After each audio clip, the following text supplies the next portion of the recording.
United and family. How's everybody doing? Hope everybody's having a great week, a great day, except for Lewis. Fuck him. Just for him, I got my Jey Uso, and I got the belt. I stay strapped. Weird. That's weird. Chad, I did nothing to this man. It was an accident that happened. You know what you did. You know what you did. It was. We're doing this again. Here's that word, accident, bro. Accident. It was an accident. I'm a meme guy. Can y'all hear me? Because I'm frozen. Can y'all hear me? Because I'm frozen. You're we can hear you everywhere. Why the fuck am I? That's a hell of a still shot.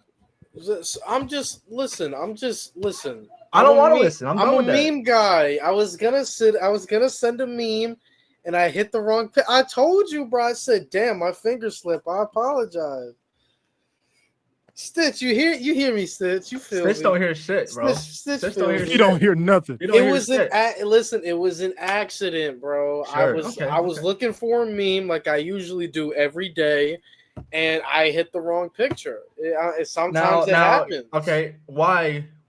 Here's my question: why is that picture in your gallery? Why? Why was it in my gallery? Why?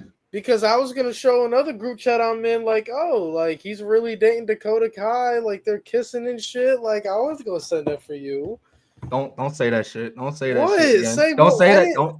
Don't say that shit. What? Don't say that shit. You know what? 5:30 in the morning, bro. 5:30 in the morning, bro. I gotta open my phone, open my eyes, let alone. Bro, that's the first thing I see. Bro, I told you, genuinely, it slipped, bro. I was looking for a meme, and it just clicked the wrong picture, and it hit send, and unfortunately, Dakota Kai's face was getting eaten. Face getting eaten is I ain't gonna lie, that might be sign worthy. I think that's sign worthy. You said it, not for saying the truth. Crazy for saying the truth. Face getting eaten is crazy. Stop saying it. Y'all trying to set me up. I said, bro, it was an accident, and I apologize. And motherfuckers still think I said, bro. I'm just saying, bro. Like, you know what's crazy? What? You know what's crazy? What? You know what happens? You know what usually follows an accident? An apology. I did, bro. I said my bad. My finger slipped. Nah. The only way we all got to do with our crushes, with mans. Like Roxanne got Drake Moreau, fucking Kalani Jordan got Carmelo Hayes. Yeah, but bro, I was making moves, bro. I was making motion, bro. I was sending hits out. I was having Obafemi do my work for me, bro. He was out here taking care of business every week on Tuesday nights, and then here you go. I'm just my finger slipped. I said my bad. I didn't mean that. I didn't mean it, bro. Oh my god. I'm a meme guy, bro. I'm a meme guy. Anyways, if the wrong picture, shit happens, man. Yep. We want me to do Dakota Kai to your doorstep? I should get one of them stream decks. I hope Jey Uso holds that championship for the next 2 years. I won't be watching. All right, bro. Just for that, bro. Just for that. I won't be watching. The moment I see him win the world title, I won't be watching Raw until he loses. That's crazy. I promise you. So if that has to be if that has to be 2 months after WrestleMania, then so be it. So be it. Why does part of me want him to want Gunther to retain? I wouldn't hate it. Part of you. Yeah. Like 75% of me wants him to retain, bro. Christian meme Stephanie. I mean, bro. It was a genuine accident. I told him I didn't mean it. I wouldn't do that to my brothers. That's why I told you I wouldn't do that. I didn't mean it. I told you I'm a meme guy, and when I was memeing chat, like you know how like sausage fingers, you click the wrong pick, bro. So I just clicked the wrong pick and I hit send and I was like, oh shit, sorry, my finger slipped. That's what I said. I said, oops, my finger slipped. I apologize. Anyways, chat, we are here. You guys see the ticker, bro. We are here with our worst booking decisions of all time, and we're gonna get into some worst WrestleMania booking decisions as well because it's WrestleMania season. You guys already see it. Jey Uso holding the world championship for 2 straight years would be bad booking decision, but for Lewis, it's worth it. That's bro, crazy. I told you, bro, an accident, bro. You gotta let it go, man. It was an accident. I'll let it go when Cam drops a video. Hey guys, I'm here. Cam has no fucking reason to halt that video. Cardi dropped. He did. Here. He did. You have no fucking reason. Hey guys, I'm here. Hey guys, I'm here. You're gonna be getting me with no camera. I'm sorry. Technical difficulties. Yeah, you're gonna be getting me with no camera. I'm sorry, but yeah, y'all be fine. What's up, y'all? What's good, what Cameron? Yeah, so y'all want to just dive straight into it? Yeah, let's do it. All right, I'll start with one. I have like 31 written down. Shit. 30. I didn't write none. I like not repeating the same shit, so I'm just. That's fair. That's good. Just in case if you guys say something, I can just knock it off. No, facts. I'll save the WrestleMania ones for later. I'll dive into some miscellaneous ones. I had a great WrestleMania one. We're going to get into this right now. Vince Russo, Eric Bischoff, I'm on your ass. Russo and Bischoff, I'm on your ass. You know how many WCW ones I wrote down, bro? We doing all wrestling. Let's do it. Bischoff, Russo, I'm on your ass like white on rice. I'm on your ass like how LeBron is on Stephen. We doing all of wrestling? Oh, let me write a couple more down. Shit, go. I'm on your ass like how LeBron is on Stephen A. That's how I'm on you, man. That's how I'm on you. That's how I'm on y'all, man. Let's go. First thing first, we got to go to the year 2000. WCW was promoting. Ready? We got to go back to the year 2000. Hold on. Going back to the year 2000, bro. I wasn't even born. We got to talk about WCW in 2000. Yeah, holy shit. Cam's the only one that watches reruns of it. We're going back to WCW, the year 2000. They put the WCW title on David Arquette.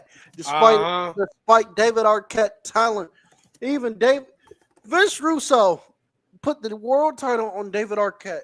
David Arquette told Vince Russo, I don't want to win this fucking world title because David Arquette had common fucking sense. But Tony Schiavone got in his ear, and David Arquette won the WCW world title and immediately stripped it of any credibility that fucking championship had left. It was over just like that. So yeah, one of the worst booking decisions of all time right there. I'll give you Hey Mo, you might want to clip this one. Oh boy. This is exactly how I wrote it. Worst booking decisions in wrestling history. I wrote it just like this. Brock Lesnar, Roman Reigns from 2018 to 19. Yes. Where's Malik when we need him? Matter of fact, let me tell this man to pull up. Bro. That's all I put, bro. It was too much. What can you say? What can you say? What can you really say about that? I mean, we started off with one of the worst feuds ever. And then what? We had Lesnar beat both Kofi and Seth, win Money in the Bank, and cause a DQ finish. And then Roman was just not good at all. Who the fuck was he feuding with? Jinder and shit like that. God. Bro was Bobby Lashley beating Lashley after Lashley just beat him. Yeah. There's not much you can really say. They're pretty fucking abysmal. That's two straight years of ass, bro. 2 straight years of fucking ass. I don't know. Which is why Roman will never be in my top 5. But that's another. They were so lucky. NXT was so good in this time frame, and I had enough guts to tune in to the pay-per-views. Yeah, they were so lucky. Yeah. I don't know. I mean, what else can you really say? Like, I mean, Mustafa Ali's stupid ass, like on top of the ladder, like bro. You know what's crazy about that, Chris? Huh. Is nobody else in the match besides Mustafa Ali 5 minutes before the match happened knew what Brock was going to do. Nobody knew Brock was in the match besides Mustafa Ali. Yeah, he was only told because he was originally supposed to win.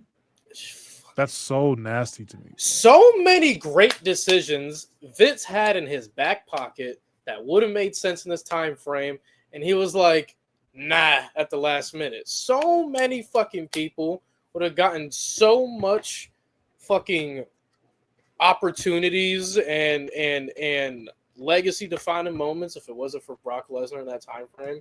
And Oh, Roman Reigns as well. So many heels suffered as well because Roman Reigns would beat all of them. I think honestly, we could just say 2018 and 2019 as a whole, but I'm not gonna do that because that's Mickey. I think the Seth obvious was good. Seth was in 2018 at least. 2018. Yes. Specify 2018, please. I think the easy. Let's just get this one out the way. Hell in a Cell, 2019. Yep. I'm not even. Y'all know what happened there, so I'm gonna tell y'all the story. I'm gonna tell y'all how I saw this. What happened when I saw this moment, right? Because y'all know what happened. Everybody does. I was out during Hell in a Cell. I was outside, right? I missed the entire show live, but I made sure to stay off of Twitter. I didn't want to see any spoilers, nothing, right? Then I was like, force a habit. I accidentally opened Twitter. First tweet I see is from Mick Foley saying something along the lines of, what did he say? Foley was like, he was criticizing the main event, but he didn't directly say anything about the main event. And I was 5 minutes away from the house. So I told my homie, this is before, like a couple months before I got a car. I told my homie, yo, drop me off at the crib, bro. Please. I get home. It's like 9 o'clock. I'm about to go to school the next morning. Bro, I skipped the whole show. I skipped Sasha and Becky. I skipped all of that to go to the main event just because I was like, there's no way Foley's not talking about the main event. I got to see what's going on. Yeah. Then I see the red light and it doesn't go away. Shit's trash. And I'm sitting there like, what? Why? This cage is already red, so that's visually distracting. Now the lighting is red. Why are we doing this? And bro, when the bell rang and there was no pinfall, that is abysmal, bro. Not a word, not a sound came out of my mouth. Jaw dropped. I turned off the TV. Jaw still on the floor. I went to bed the next day. I thought I was dreaming. I was like, "There's no way I just saw what I saw. No way, no fucking way." And obviously, y'all know why it's bad. But I don't even think we have to explain why the Fiend versus Seth Rollins was so bad.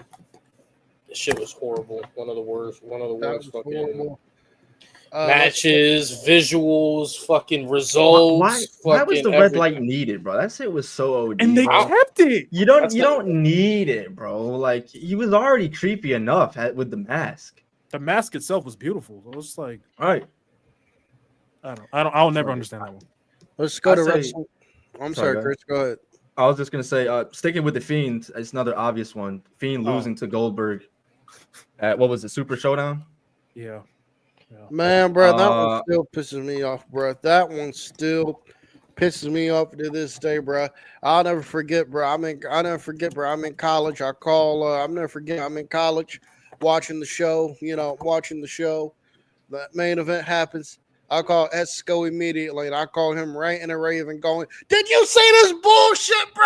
I told him, bro. I said, "I'm done, bro." I said, "Nigga, I'm done. I can't fucking believe this shit. I'm done." I said, "Ain't no fucking way." Ain't no fucking way. They just had Goldberg treat the Fiend like that, bro. I said, "Ain't no fucking way." Well, that shit still pisses me off. Oh my god. Goldberg squashing the Fiend is so detrimental to so many things. Because then at WrestleMania, we were going to get Goldberg versus Roman Reigns. Shocker. Another match that nobody fucking wanted. That was probably going to be way worse than fucking Brock and Roman. Honestly, Goldberg did a lot of... Thank God for... Goldberg did a lot of bad, dude. Goldberg did a lot of bad. Like, beating Kevin Owens as well, which I understand it wasn't as bad. But, like, in hindsight, when more news came out, what we could have gotten... Like Chris Jericho versus Brock and Goldberg didn't get the title. Yeah, it didn't. That shit kind of pissed me off, bro. It didn't. And then finding out later, like, all right, in the moment, I was like, okay, well, all right, that's fine. But then later finding out that the original plan was Kevin Owens and Chris Jericho for the Universal title, and Chris Jericho was supposed to win. Like, why not do that? Why? Chris Jericho could still go in that time frame. He was coming off of a great feud with AJ Styles the year before. Like, he can still fucking go. Okay, Rob. I'm glad you brought up Goldberg. If we want to stick on Goldberg here, Goldberg comes back in the year 2000 after 6 months. Oh my god! How many times have you rewatched WCW in 2000? Goldberg comes back in the year 2000 after 6 months off. After 6 months off due to a broken hand. And what is the first thing they do when they bring him back? They bring him back, and Vince Russo decides to turn Goldberg heel, killing any momentum Goldberg had. Heel, killing any momentum Goldberg had, just like that. 6 months away with a broken hand. He comes back. He turns heel. Paper. And he turns heel. The most noteworthy thing about his heel run is him eating paper. Is him eating a piece of paper on Nitro, and then he goes back babyface 2 months later. And then he goes back babyface 2 months later. He goes back babyface 2 months later to feud with Vince Russo. They restart the streak. They restart the streak, and it's a stipulation that the next match Goldberg loses, Goldberg will be fired from WCW. Goldberg loses a 2-on-1 handicap match, the Chronic, I think, and Goldberg just like that. That was the last appearance we ever saw of Goldberg in WCW. They even fumbled their biggest made star. Like WCW's biggest star that they made themselves, that they created themselves, was Goldberg, and they even messed that up. Yep. It's crazy to me. I mean, bro, is there anything that WCW at this point got right? I mean, you're talking to a casual when it comes to WCW, but like I know we shit on them. I know we shit on them a lot, but was there anything like all timer type shit that they did? Booker T. All timer, nah. Booker T and Scott Steiner, that might be it. That's it. Damn. The year 2000, that might be it. Oh God, another one. Sure. Oh God, I just had it. Oh God, another one. Vince Russo, my guy, you got to get this smoke. Why would you turn Mr. USA himself? Ho! You turn him heel and you put him in Team Canada. That's such a Rocky sympathizer type of bro. What? I don't understand. You turn the All-American hero himself, Jim Duggan. You turn him heel, and you pair him up with, and you have him join the Canadians with Lance Storm. There's certain people you just don't turn heel. I'm pretty sure Vince Russo had the opportunity. He would have turned Ricky Steamboat heel. I'm sure Vince Russo would have turned Steamboat heel if he had the opportunity. It's garbage. Fucking some dumb shit. Some dumb shit. I got a TNA one for you guys, bro. Okay. So this one is dog shit. First of all, shout out King of the Mountain. You suck. I agree. Don't know why the fuck that match was ever booked. Secondly, let's take you guys back to the year 2006. This is Genesis 2006, and the main event for the NWA World Title is Sting versus Abyss. Sting versus Abyss ends in a wild-ass brawl between both superstars, and the NWA title is on the line. Abyss wins the title by disqualification. Wait. Yeah, they got into a big-ass brawl that ended the match. Sting got DQ'd, and they changed the rules on the spot to make Abyss NWA World Champion. What the fuck? I remember hearing Solid Monster break that match down to Match Anatomy a few years ago. What the fuck? Oh, my. Yeah, exactly what happened. And you know what's crazy? That's not the only fucked up thing Jeff Jarrett has done and booked. Jeff Jarrett in the early 2000s of TNA was the head booker, as everybody knows. Rhino at Bound for Glory, baby. Rhino at Bound for Glory. Just when you thought a company is going to fully capitalize on Rhino because ECW waited too long to fucking do it. WWE never fucking gave him the chance. So Bound for Glory 2005, right? Get this. The main event was originally supposed to be Jeff Jarrett as NWA World Champion against who? Kevin fucking Nash. In 2005, we were booking Jeff Jarrett versus Kevin Nash in the main event of Bound for Glory in 2005. But obviously, Nash got hurt, right? Per Nash, you know what I'm saying? Per Nash usual, right? So, Bound for Glory 2005, there was a gauntlet match. Rhino won the gauntlet match, and he earned the right to face Jeff Jarrett, and he beats Jeff Jarrett in the main event. It's like, oh shit, you're finally going to capitalize on Rhino. 2 days later, 2 days later, tapings. Jeff Jarrett wins it back. Completely shuts down Ronda's momentum. Bro. Completely. Didn't even give him a week. He pulled a Randy Orton. That's how bad Jeff Jarrett's booking was in the fucking early 2000s of TNA. Like, he had some great hits, also had some insane misses. But Khris, which one you got? What do you got? What you got? Bad booking? Bro, one that really pissed me off, and I thought of it as y'all were talking. I think I want to say this was 2017. Baron Corbin failing his cash in on a already, I guess, war tested, battle tested Jinder Mahal, who's in a match with John Cena. Yep. He cashes in on Jinder Mahal and still can't do it. I want to say it was because Cena was fucking with him. But Cena was on the apron, and instead of Baron hitting the end of days on Jinder, he punches Cena first. Right, exactly. And got rolled up as a fresh competitor. Do you know what's so crazy, though? Is if Baron Corbin would have won the championship right there, that's your SummerSlam main event, bro. Baron Corbin and John Cena? Could you imagine the pop that got, bro? Freeing us from the Jinder Mahal purgatory? Because in this time for Baron Corbin wasn't dog shit. He was coming off of the WrestleMania shit and then won the fucking Money in the Bank. Like, they were pushing him hard, bro. He still had his hair, bro. So, like, why not go all the way with Baron Corbin? He's feuding with Cena already. Yeah. Why does fucking go? I'll save the Money in the Bank one I was gonna bring up. That brings me to Jinder Mahal as WWE champion. That's your favorite reign. I despise you. I gave it a chance. I when he won the title, I was like, look, I don't agree with the decision. I don't think Bray should have been sacrificed for the sake of giving it to Jinder Mahal, but I understand why they did it. They're trying to, build the Indian market. Great.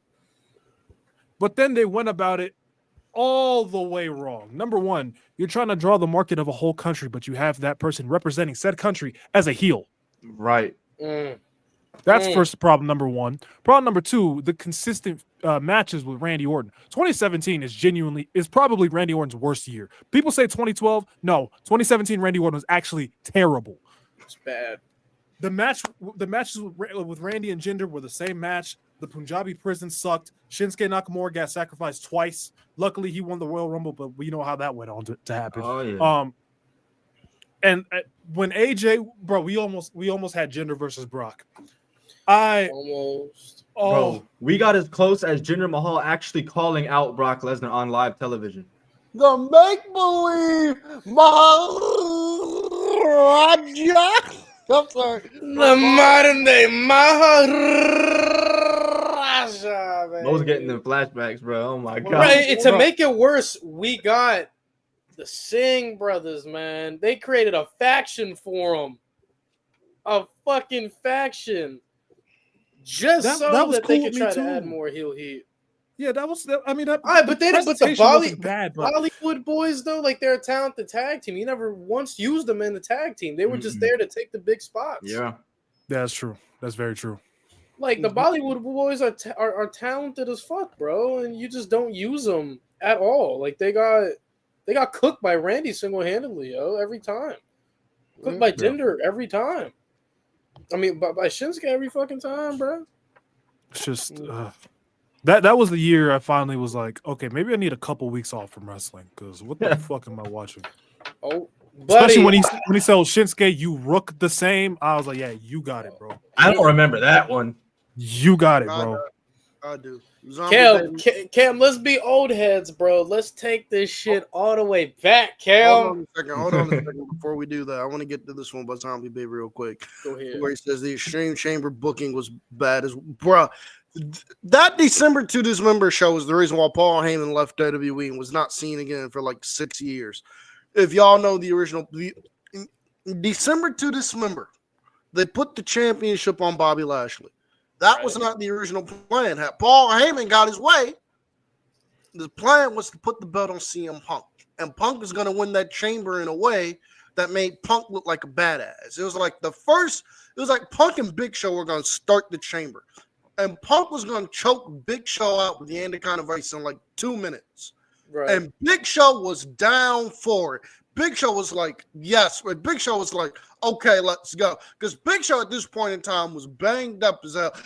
Big Show at this point in time was fat as hell. He was overweight as hell. So he was willing to put people over. Yeah, he desperately needed to take time off. So the plan was CM Punk was going to choke out Big Show in like 2 minutes. And Big Show was like, let's go. I can do that. Let's go. And then Vince McMahon meddled in it and was like, yeah, no, we're not doing that. We're putting the belt on Lashley. And CM Punk is the first guy eliminated from the fucking chamber. What the fuck? The RVD got eliminated right after that. That's fucking terrible. So the two people that people actually wanted to see win got eliminated first. It's fucking terrible. Cam, let's bring it to some old head shit, Cam. Let's go. Are you ready? Let's do it. You ready? Let's do it. Here we go. Hogan, WrestleMania 9. Oh, let's go to God. WrestleMania. Fuck it, let's do it. Boy, here we go. Hogan, WrestleMania 9. Baby. Hogan, WrestleMania 9. You got to get this smoke. You got to get this smoke. If y'all don't know what Hogan, the original plan, this comes from Bret Hart. The original plan, this comes from Bret Hart himself. So, this comes from Bret Hart himself. The original plan, Hogan wins the title from Yokozuna at WrestleMania 9. Right. Hogan then goes in. Right. Hogan then works SummerSlam against Bret. And it's actually been confirmed that was the planned SummerSlam main event that year. And I think it's also been confirmed that WWE went as far as shooting promotional, getting the photo for the poster for SummerSlam 93 that year. The poster that year was going to be Hogan and Bret playing tug of war with the belt, similar to what Roman and Brock did in 2015. It was going to be Hogan and Bret playing tug of war with the belt. That was going to be the SummerSlam poster. Hogan was going to win the title, and Bret was going to put Hogan and Bret. Excuse me. And Hogan was going. I'm sorry, I cannot fucking speak today. I'm sorry. Hogan was going to put Bret over at SummerSlam. That was the original plan. Hulk Hogan then goes, yeah, that don't work for me, brother. He loses it to the big fat guy. And Yokozuna instead, he can't even lose to the big fat guy Yoko clean. Yoko got to win with smoke and mirrors. A camera has to blow up in Hogan's face, and then Yoko has to hit the leg drop in order to beat Hogan. So there you go. And then Hogan is never seen. And then Hogan obviously is never seen again for a while. And if you don't believe me that was the original plan, let me tell you this: because Bruce Pritchard. You tried to sit there and claim some bullshit, and I'm glad Conrad Thompson called your ass out on it. A couple of years ago on Something to Wrestle With, they were talking. A couple of years ago, Bruce Pritchard's podcast, Something to Wrestle With, he runs with Conrad Thompson. Conrad asked Bruce, what was the point of putting the championship on Hogan after WrestleMania 9 if you weren't going to do Hogan and Bret? Bruce said, Hogan won the title so we could sell some dates for the European tour. Hogan did not work a single European tour date as WWE champion. So that right there, and I'm glad Conrad Thompson called his ass out on it. So that right there, Bruce, you were full of shit. And I'm glad Conrad called your ass out on it. There was no fucking reason for him to do that. Hogan it just makes no sense wrestling psychology wise. Like, Yoko gets the belt. He's a heel. He just beat a huge baby face. Why would I, as a heel, accept another championship match? Like, I'm getting the fuck out of there. Like, what the fuck you? I'm out of there. And then Hogan's like, bro, I don't even think he took off his shirt, bro. He just dead ass walked in there, big booted his ass, and leg dropped him. Not till after the match. That's all that happened. Worst WrestleMania main event, in my opinion. I hate when people are like, the match doesn't count. Yes, the bell rang. That counts. Fuck you. WrestleMania 9 booking made no sense. Oh God, we gonna stay old heads here. Let's stay old heads here. I got a bunch more old heads. Let me get one in here. Go ahead. We got more in here. WrestleMania 8. Why? I don't care that it failed on the house shows. Eat a Frank. Why do you not run Hogan versus Flair? Yeah, what? Why? Yeah. That's kind of crazy. Why? That I get. Flair and Savage was amazing. Don't get me wrong. That was a beautiful match. And yes, Hogan was supposed to go away. But no, bro. No, bro. Hogan versus Pergunta, Flair. F. Right Pergunta. So you said Hogan and Flair failed on the house shows. They said it just wasn't a draw on the house shows, so it's just like, so Vince decided, okay, we're just not gonna do the match. But like, but you got to put it on the main shows. You know what I'm saying? Like, that's how you really see. That's the dumbest shit. You know what? We'll get into that other dude later because I'm not. We're gonna. Yeah, how do you not run Flair and Hogan like that? That's kind of crazy, bro. That's just like here, nigga. Damn, like right? Literally just. Here, nigga, do it. Like, it's that simple. The title and Flair has it. Like, that's simple as that. It's literally money right there, dude. Like, what the fuck? That's all you had to do. All right, that's all we had to do. Let's continue. And we had to watch Hogan versus Sid. Terrible match. Let's continue to watch. Let's continue to be on this old head streak for a minute. King of the Ring 1995. That tournament had The Undertaker and Shawn Michaels in that tournament. But Shawn Michaels, Undertaker, and I think Razor Ramon was in the tournament too. Who wins the tournament? Mabel. Mabel wins the tournament. And they do Mabel and Diesel at SummerSlam, the worst SummerSlam main event of all time. And they tried to make Mabel a main event heel. That is pitiful, bro. Bro, he said, Mabel, can you imagine King of the Dead Men? Like, you could do that. Like, oh, wow. Yeah. Like, Diesel versus Taker, WrestleMania, not WrestleMania, SummerSlam 95. Shit. Better than Taker and Kama Mustafa, goddammit. Kama fucking Mustafa, baby. Kama fucking Mustafa.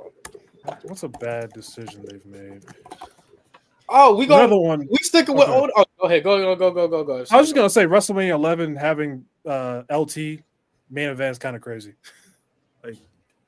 Like, come on, bro. That shit is ass. But Cam, you ready for this next one? Let's do it.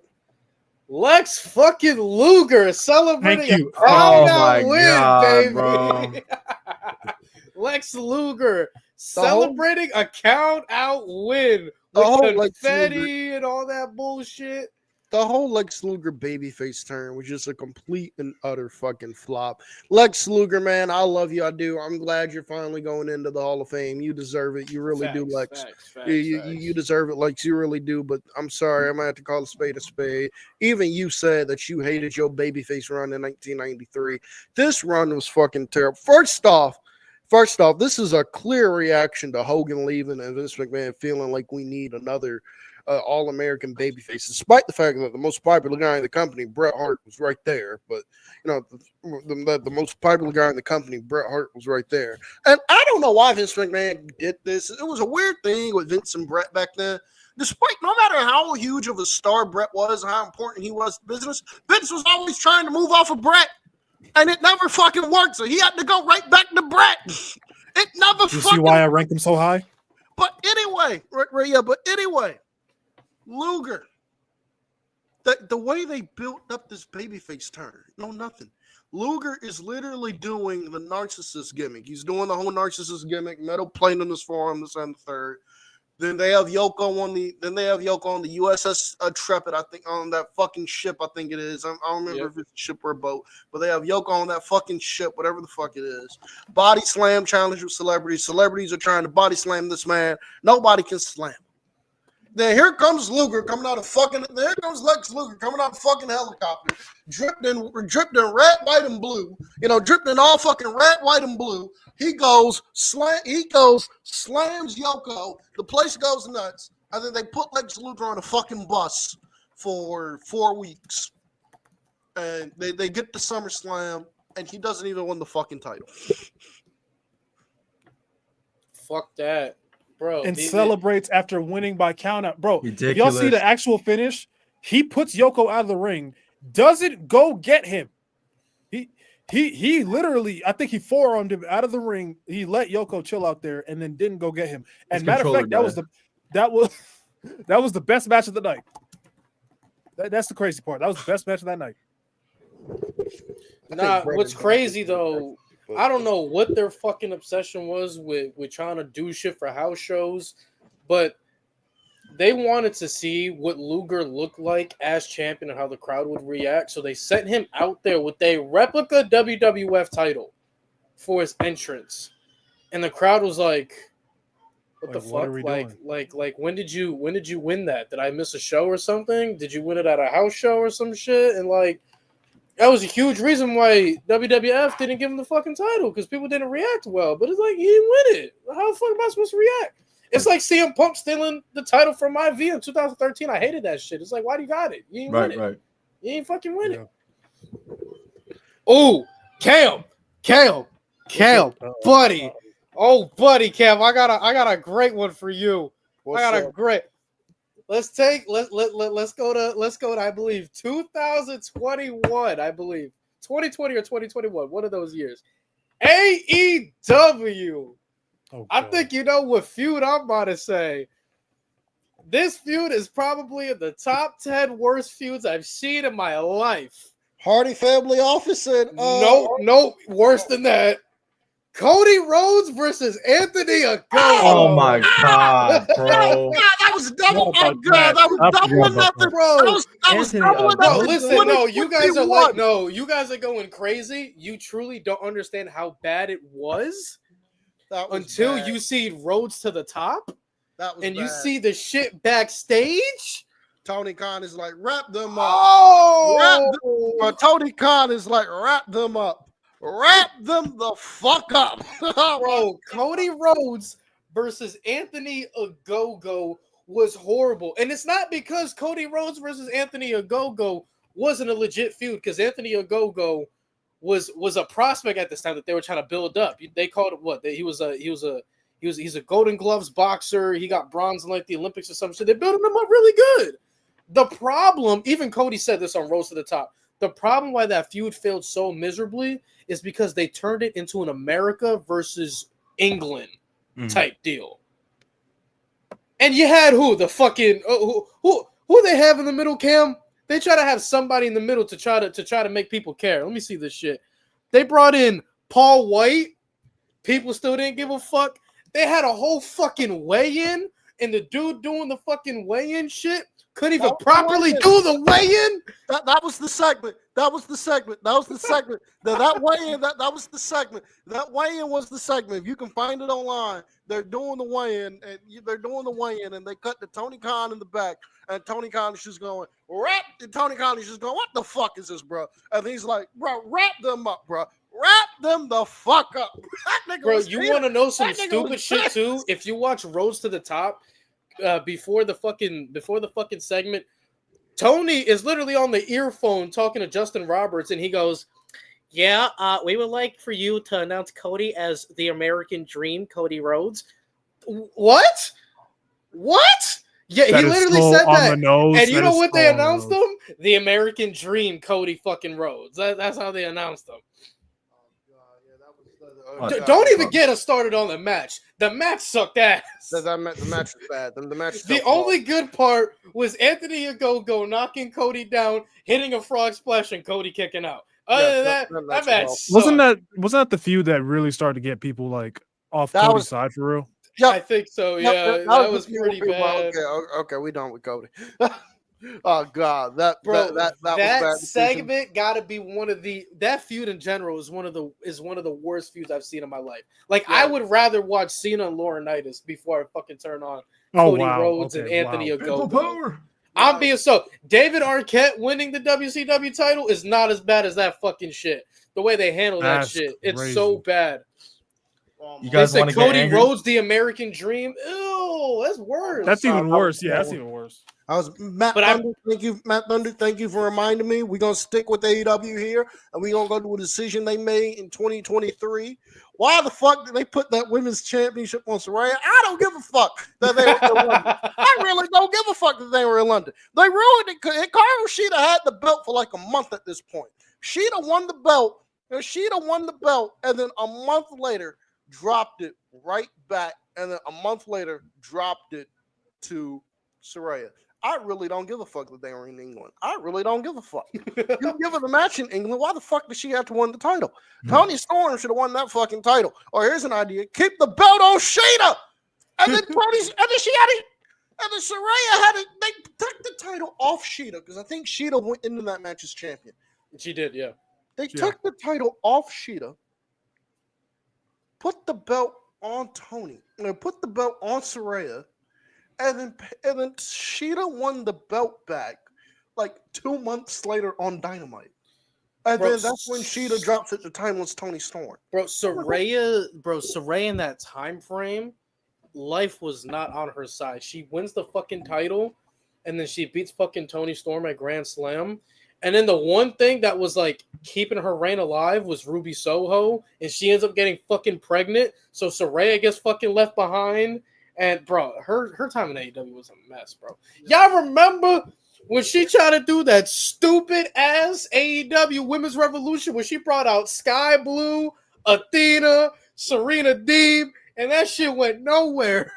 Nowhere. Oh my god. She talk about this is the future of AEW. Yeah, they don't need you out. They don't need to be there with you. That was a pretty good accent. No, they don't want to be there with you. Didn't we have Saraya versus Britt Baker? That was pretty rough.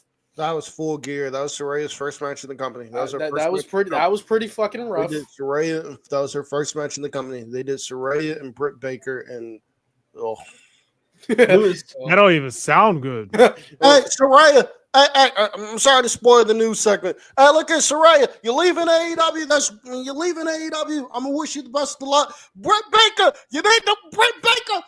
Britt Baker, go follow suit. Britt Baker, go follow suit. Don't let the door hit you when the good Lord splits you. Go ahead and just bam. Just go ahead and get out of that. Just go ahead and get up out of that one time. Just get on up out of that. No, she ain't even on TV, bro. You a hater. And Triple H, and don't call Triple H either. Triple H better not call that woman's number. He better not answer the fucking phone. He better block that fucking number. I'm so proud of Adam Cole for escaping Guantanamo Bay. I'm so glad.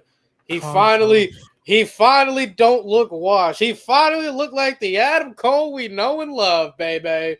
Oh fuck! I'm so glad. You know what, Cam? Let's stick with fucking Cody for a second.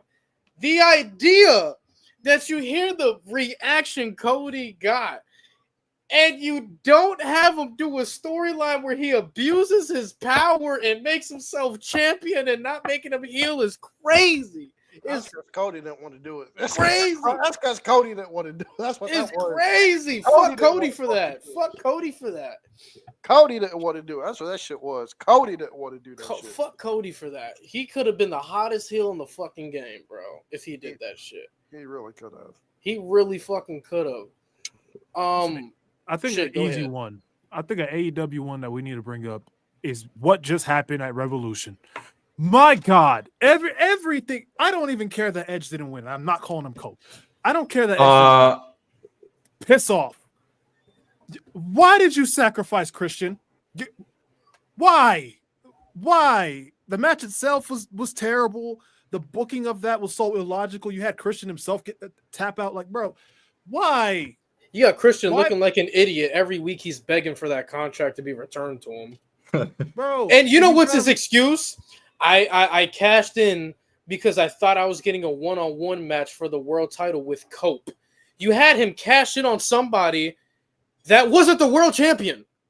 What? That's the story they're doing now. That when he went literally like after fucking Revolution, the promo he cut after Nick Wayne told him to grow a set of nuts or whatever and accept respect.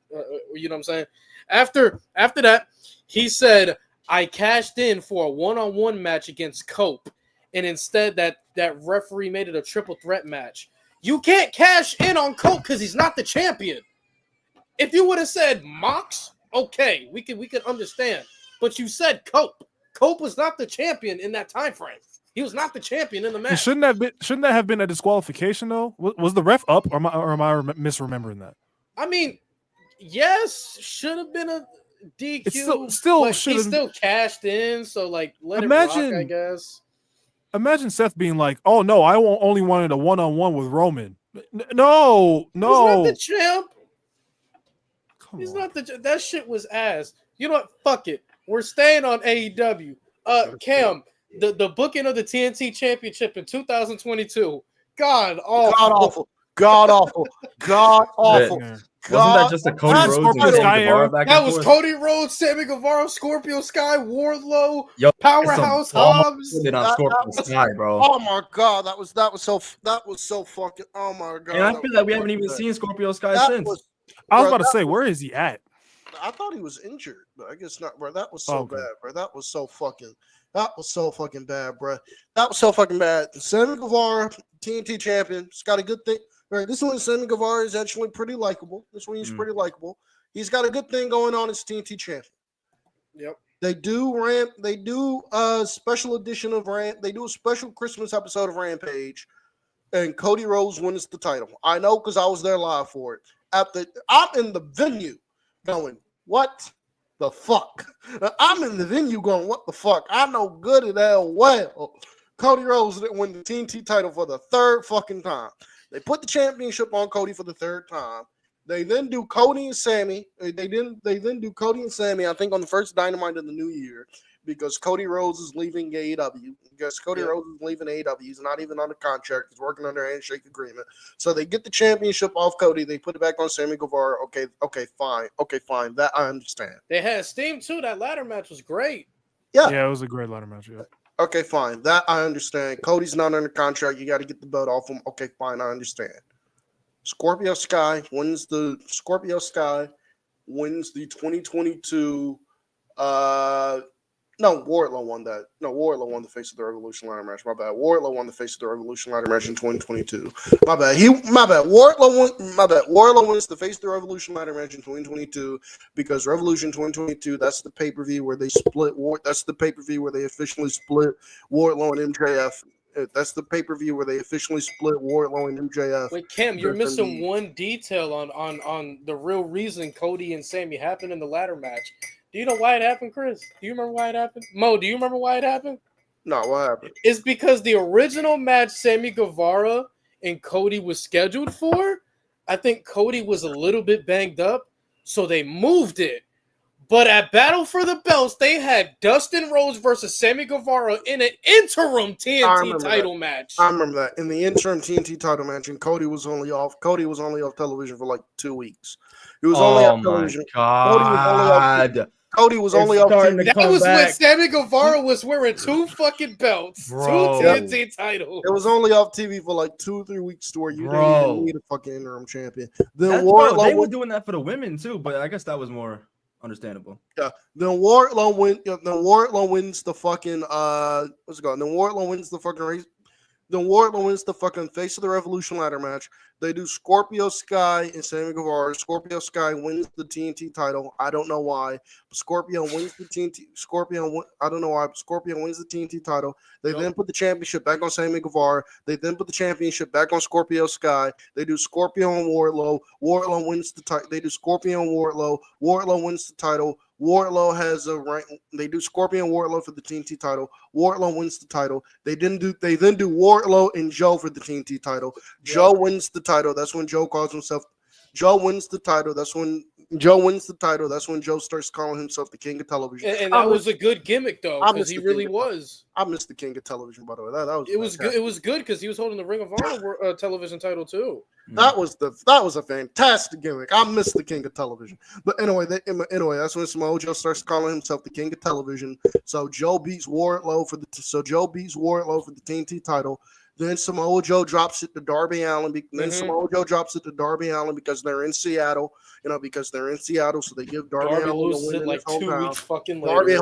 Darby has the title for like 2 weeks. I remember because he defended the TNT title against Kushida.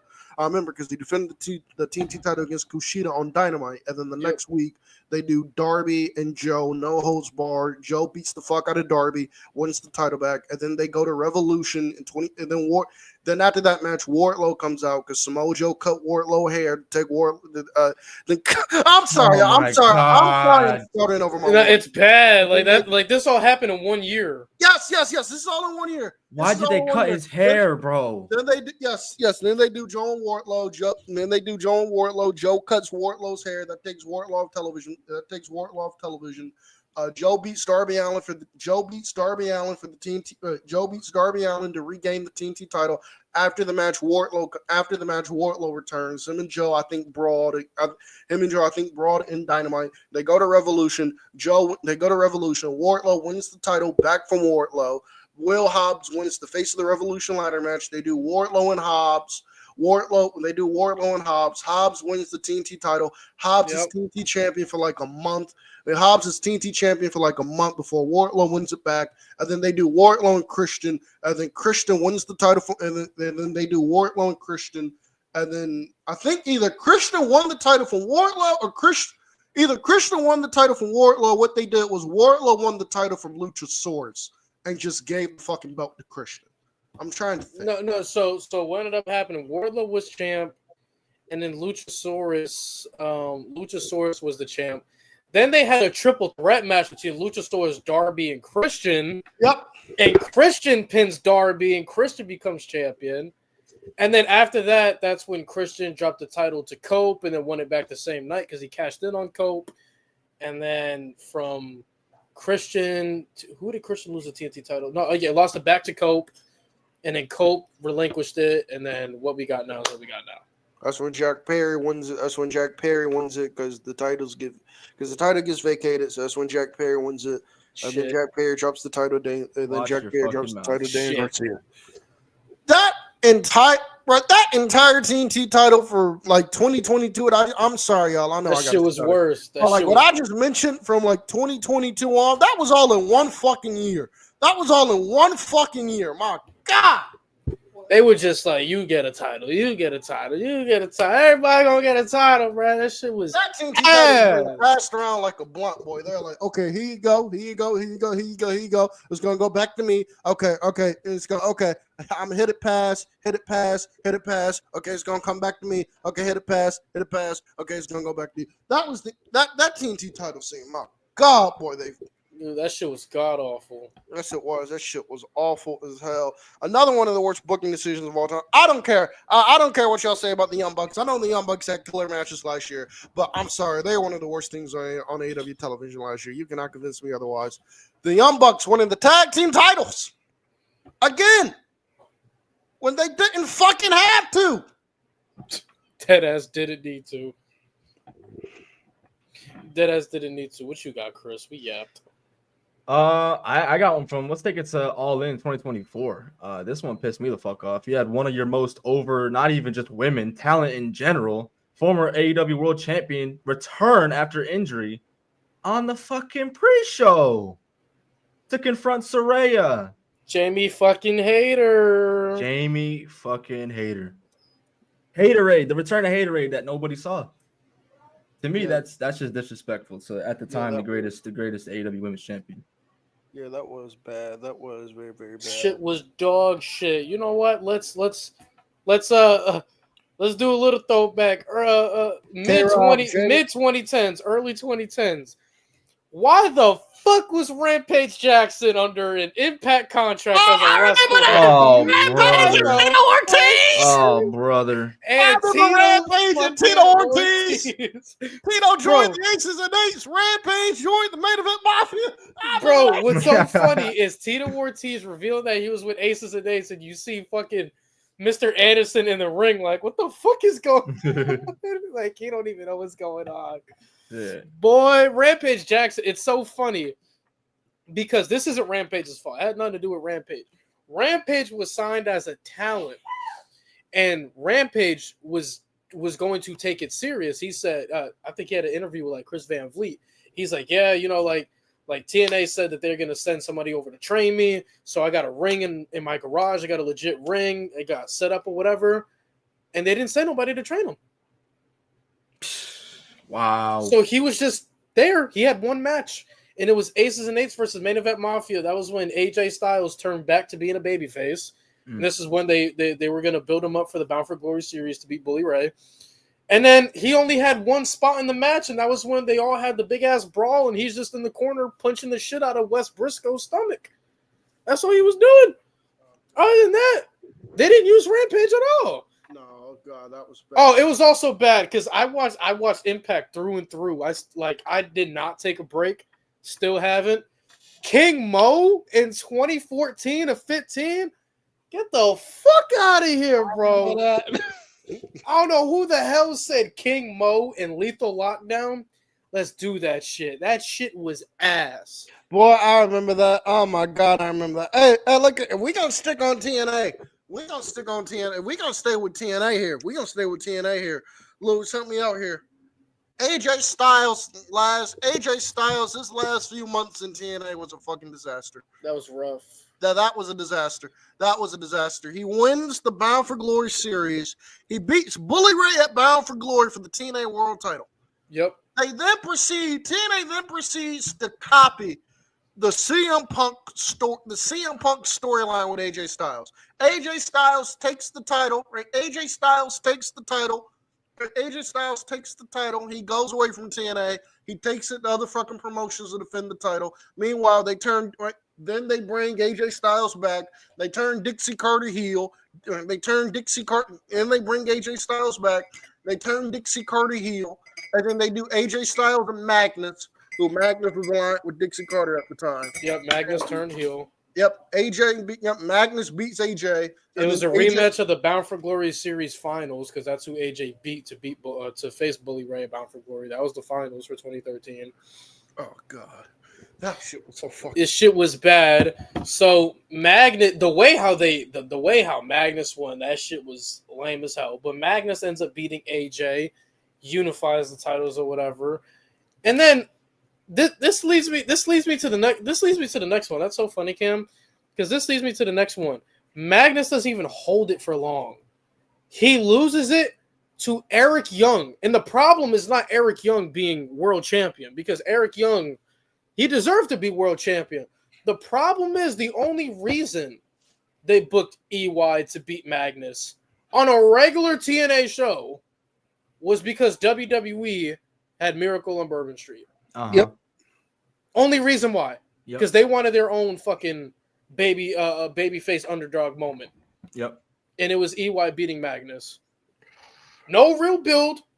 Just random as fuck. Oh, that was bad. That shit was bad as hell. And EY didn't hold it for long. He didn't hold it for long. He didn't hold it for long at all. What you got, Chris? What you got, Chris? This might be a bit of a hot take. It's just how I feel personally. Let's take it to WrestleMania 34. I think the match placement on that show was all fucked up. I agree. I think that they should have started the show with AJ and Shinsuke. I think that was a terrible decision. I can't remember if they went after the Braun and Nicholas tag match or before, but they had it. They were in a dead spot, bro, and the crowd was not they were not feeling it at all.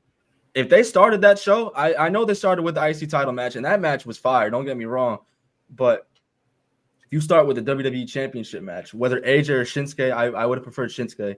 Whoever wins, the crowd would have been lit. The first match of the show, any show, is just as important as the last match. Damn, Mo, where the fuck you went?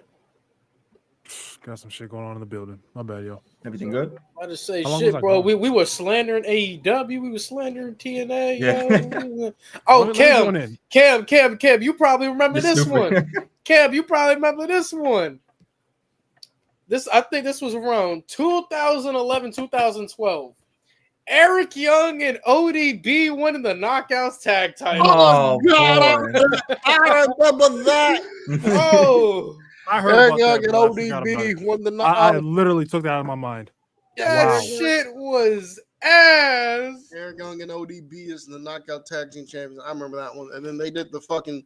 And then I don't think they ever defended the fucking titles. And then they did a segment in fucking 2013. Brooke Hogan's in there doing like her State of the Knockouts address. Eric Young's in there with the TNA Knockouts tag team titles. And then Brooke Hogan's like, I got to strip you of the fucking title, right?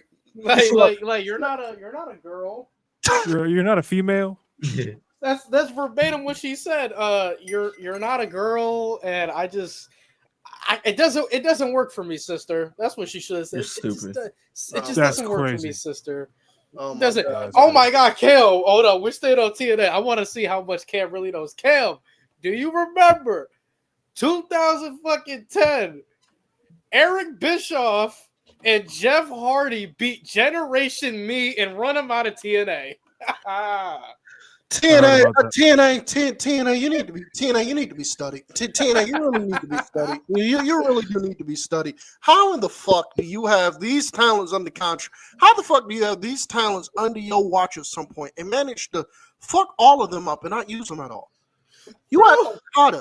TNA had Okada. TNA fucked Okada up so bad. New Japan wanted nothing to do with TNA for years. That is how badly they fucked up Okada. Fucked up Okada so bad, New Japan wanted nothing to do with TNA for years. They had Generation Me, a.k.a. the Young Bucks, under contract. Eric Bischoff picks up the win, and that was the match where Generation Me was like, yeah, we're fucking leaving. I don't fucking blame them. And that's where they ran the indies.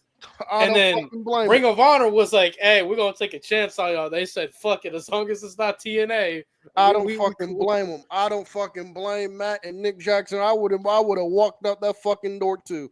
Oh my God, I would have walked out that fucking door too. Oh God. TNA, y'all need to be studied, bro. Y'all need to be studied. All this fucking talent y'all had under contract, and y'all managed to fuck every one of them up. Roderick Strong, Okada, the Young Bucks, CM Punk at one point was under contract to you. All this fucking talent under contract, and you managed to fuck every one of them up. What's crazy, they had a great CM Punk storyline. They had him in Raven's faction as Raven's disciple, and he lost to Raven. Yeah. This is like 2002. What Raven got to be doing winning feuds like this in 2002? Ain't got no motherfucking business. Ain't no motherfucking business. Hey Mo.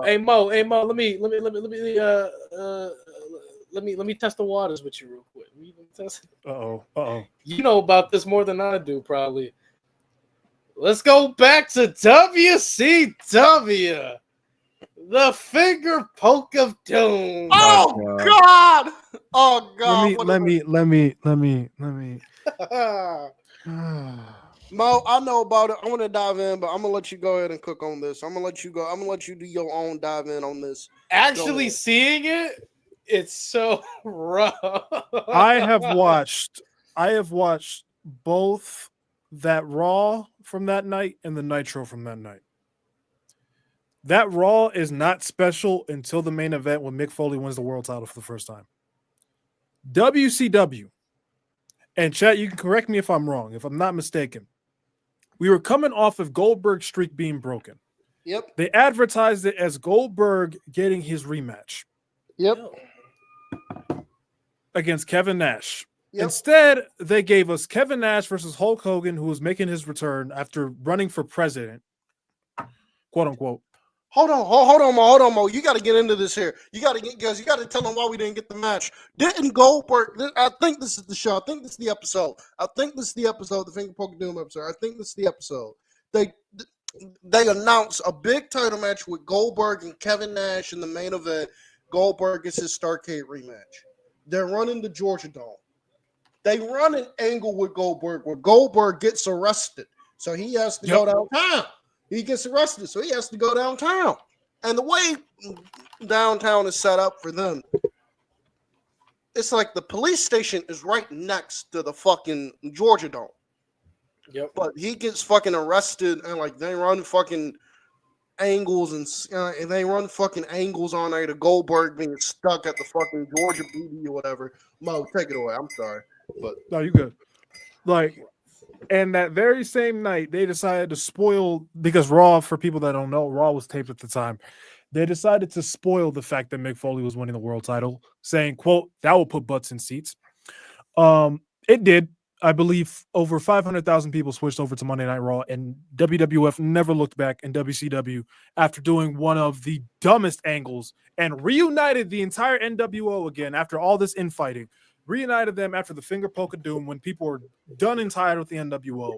And from there forward, WCW was just treading water. They were done. Why do you announce your biggest competition's biggest title win in that time frame? Like, why would you sit there like, because Bishop? Yeah, folks, it's true. Mick Foley won the title. Please don't turn the channel. Boy, if I'm in the 90s, I'm a WCW diehard that loved WWF at one point. Foley won the title. Hold on. Turn that shit, yo. Foley won the title. He won the fucking title. Bischoff is a fucking Eric Bischoff is a crazy thing is that has nothing to do with booking because you don't book shit like that. You just don't say it. Just don't fucking say it. Oh my god. Oh my Stick god. With your shit. Stick man, with your shit. If we're gonna stick on WCW, we have to talk Hogan Warrior Halloween Havoc 1998. They're doing. Hogan brings in Ultimate Warrior to WCW so Hogan can get his win back from WrestleMania 6. That is the only reason Hogan brought Warrior into WCW was that Hogan could get his win back from WrestleMania 6. So Warrior comes in. Warrior comes into WCW. Warrior gets a monster pop. Rockstar, one of the loudest pops you will ever fucking hear. They get a fucking monster pop. Where Warrior gets a monster fucking pop. Warrior then proceeds to ramble and ramble and ramble and ramble and ramble and ramble and ramble and ramble and ramble and ramble. Legend has it. You can hear him still. You can still hear the promo going on late nights. Legend has it. You can still hear that promo going on late nights if you listen real closely.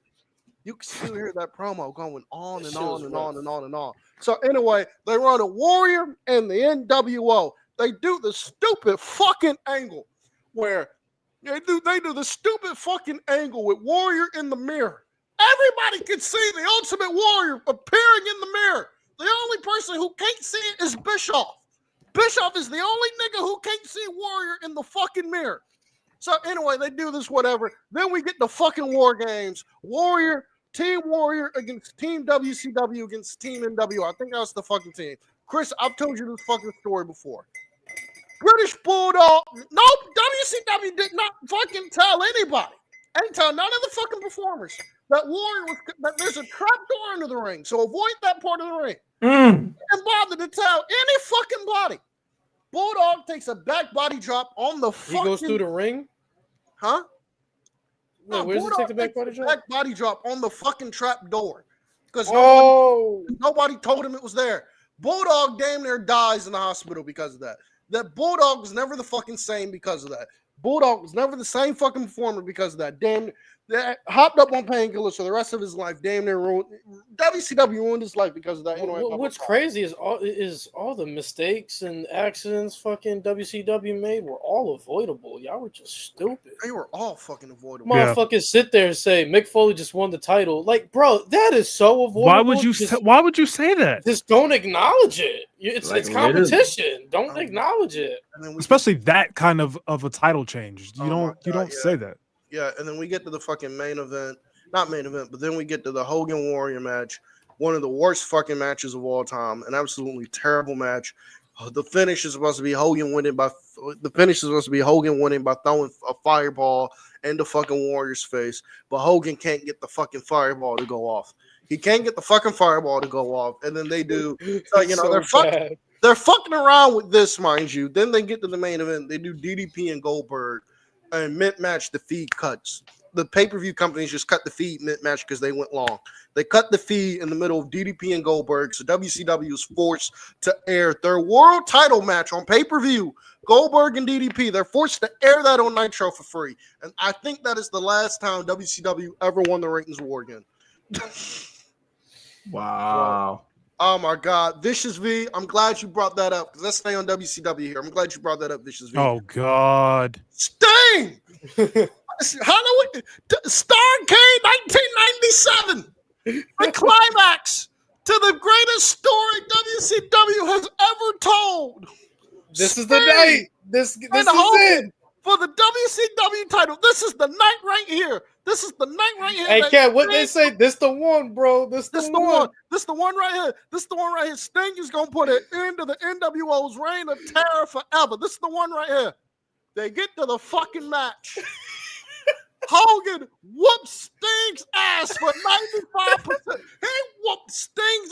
Hogan whooped Sting's ass for about a good 95% of that fucking match. 95% of that match was Hogan just beating the absolute shit out of Sting, mind you. Hogan's beating the absolute shit out of Sting. Hogan's beating the absolute shit out of Sting. Hogan then hits the fucking leg drop on Sting. And what does the referee Nick Patrick do? Nick Patrick is supposed to count a fast count. But Hogan in the back tells Nick Patrick, hey, look here, bro. You ain't doing no fast count, bro. You going to keep this shit nice and slow. That's what you going to do. When I hit this leg drop, you're going to keep this shit nice and slow. That's what the fuck you gonna do. So Nick Patrick listened to Hogan. Hogan hits the leg drop on Sting. 1, 2, 3.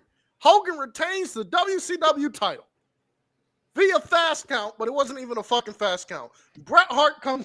That's when Bret Hart makes his WCW debut. Bret Hart comes out. Bret Hart goes. Ain't nobody getting fucking screwed again. Ring the fucking bell. Blah blah blah. And Sting wins the fucking title. You could have just made Brett Sting look stupid, made Sting look stupid, made the referee look stupid, made everybody just look stupid. Just for the sake of Hogan looking good. All because of Hogan. Chris, I want to. So I've heard. Go ahead. What I've heard is, and someone can correct me if I'm wrong. I've heard that Hogan didn't want to do it because he thought Sting was out of shape. So he didn't want to do the clean job. That's what Bischoff says. That just spits in the face of all the story that you told for 18 months. That is what Bischoff claims. Sting. All right. Bischoff claims that it was his decision. Bischoff claims it was his decision to have Hogan beat Sting because he didn't think Sting was in shape enough. Because he didn't think Sting was in shape enough to be world champion. Mind you, keep in mind, Sting hadn't wrestled in about 15 months. He didn't wrestle any fucking house shows, television, none of that. They kept this nigga out the ring for 15 months to this fucking match. That's your fault then. Literally. That's your fault. He got to get an in-ring shit. That's your fucking fault. What the fuck?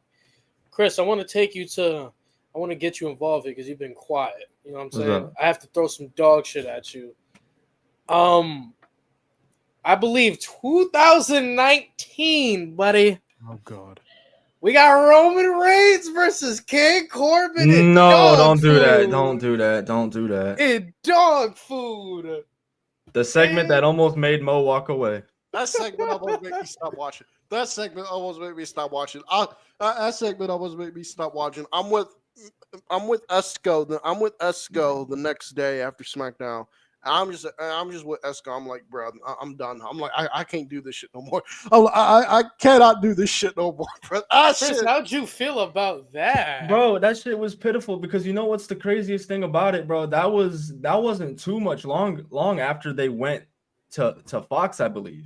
And they wanted a sports presentation, right? So and they go ahead and do that shit, bro. Dog food. Yeah, that really screams sports presentation, bro. Roman Reigns should not have rebounded from this. There is one positive thing. Roman Reigns was set up to fail. He should not be in the position he's in today. There is one positive thing about the dog food. The dog foods, let me explain. There is one positive thing. The dog food segment happening. That segment happening in particular. That is when Roman Reigns went. Like that is the segment that made Roman Reigns go, okay, yeah, I'm never doing this shit again. I am never being made to look like that again. And that is the segment that made Roman Reigns take advantage of that fucking. That is the moment that made Roman Reigns start taking more control over his character. When COVID hit, and Roman Reigns took that break. Roman Reigns told Vince McMahon, I will not come back unless you turn me heel. Unless you turn me heel and let me do the fucking story I want to do, I won't come back. I'll be done. I'll retire. I'll retire right fucking now. That is the one segment. Because of that segment, that is the segment that made Roman Reigns take more fucking control of his character. And because of that fucking segment, I don't care what positive came out of it. I genuinely don't care.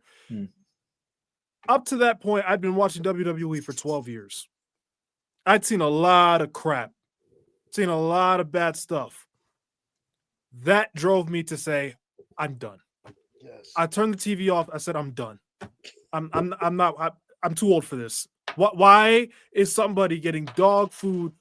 I lived through bologna, fudge, and mustard. I watched that in real time when John Cena said that nonsense.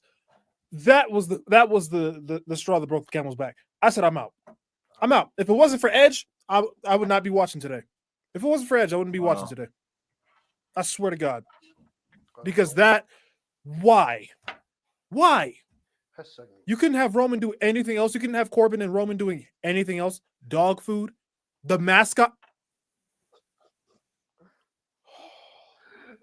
You want to get more pissed off, Mo? I got one. Can I take us back to SummerSlam 2010? Can we not? We have to, bro. We got to talk about it. We got to talk about John Cena, bro, taking down the Nexus, all because apparently SummerSlam had to have a happy ending. SummerSlam 2010, John Cena takes out the Nexus. CM Punk, Chris Jericho, and Edge in the back are telling John Cena, this is a fucking terrible idea. This is a fucking terrible idea. Do not do this. Cena's dude, it's gonna don't work. Do it. It's going to work. It's going to work. It's going to work. They said, bro, I don't think we can do it. Go ahead, Chris. And to piggyback on that, bro, following that, the handling of the Nexus as a whole, bro, they add in CM Punk. Okay, cool. Then they make a new faction. You guys know what that faction is called, right? The Core. With two R's, bro. The Core. With two R's, bro. That probably one of the worst pieces of merch I've ever seen. Ever. Y'all remember the Apple versus the Core? Man, SummerSlam 2010. SummerSlam 2010 was the first time I audibly cussed out loud. When Barrett tapped out, I said, "What the fuck?" Unfortunately, my mom was right there, but right. I audibly for the first time cussed out loud. I said, "What the fuck did I just see?" Bro, that booking decision was so dumb. I hate people's excuse. Well, the Nexus, they were ass anyways. That no, bro, wins mean everything, bro. Yeah, bro. Wade Barrett would have been pushed as world champion after that. Easily. You know what makes shit so sad? I forgot who said it. I think it was. I think it was like Justin Gabriel or some shit. Like in an interview, he said that he didn't specify, but he said one of the big names came up to the fucking group like 2-3 weeks later after the match and was like, "I'm sorry, like you guys should have gone." It was Cena. I've heard that confirmed before. It was Cena. Yeah, that's Cena himself. Cena himself has said like that was no. Oh, Mo, I got one right here. This one's arguably one of your favorites. Talk about it a lot. You mention it a lot. Katie Vick. Oh God. Oh God. Oh Lord. Oh Lord, not Katie Vick. I don't even think we have to explain that one. No, bro. Katie Vick, bro. So I have gone back to watch that build, and it started weird, right? At first, it was like, okay, this is weird, but fine. But then you had Triple H come out and be like, the cops found nut in her body. So did you do it after or before she died? Like, why? That's fucking gross, bro. And just the double down on the whole segment, the segment in the funeral home. And I don't know if y'all have heard the story. There was an actual funeral happening next door. Are you serious? There's an actual funeral happening when they were recording that. Dog, that's brutal. So, yeah, and another thing from that too, I think people don't talk about enough is that the Intercontinental Championship was absorbed in that storyline, in that match. So for a time, until Austin came back as the sheriff, at the time there was only the World Heavyweight Championship and the Tag Team Championship. Right. So if you weren't fighting for the tag titles, you were losing to Triple H. That was it. So Katie fucking Vic, chat. I mean, obviously there's Booker T losing at WrestleMania as well, but oh yeah, how about this one, man? Who the fuck thought it was a great idea to say, yo, it'll be a fire match at WrestleMania? No, don't do that. Giant Gonzalez versus The Undertaker. We just watched it too. Giant Gonzalez versus Undertaker. But why the chloroform, bro? Why? Why? You trying to bro? That shit kills people. I mean, I know he's undead, but I blame Ted Turner for this. I blame Ted Turner for Giant. what? I blame Ted Turner for Giant Gonzalez even getting into professional wrestling. I'll tell you why. Oh, fair enough. Giant Gonzalez got drafted. He was a basketball player. That's how he started. The nigga was a tall ass basketball player, and that nigga and the Hawks drafted him. The Hawks drafted him. He got drafted by the Hawks. Once the niggas on the Hawks realized the basketball at the NBA ain't gonna work out for this nigga, Ted Turner, remember, I got a wrestling promotion. Throw his ass over there. And there you go. I blame Ted Turner. I blame Ted Turner. Might be the worst attire in the history of the company. Oh, don't remind me. Oh God. The Chamber of Horrors. Ugh. Oh, Can we not talk about that, please? No. Cam, you want to talk about the Chamber of Horrors? That's all Cam, bro. That's his favorite thing ever. Oh God, Chamber of Horrors. I'm trying to remember who's in it. Abdullah the Butcher, Sting, Vader, Cactus Jack. I think I forgot who else was in it. But oh God, the Chamber of Horrors.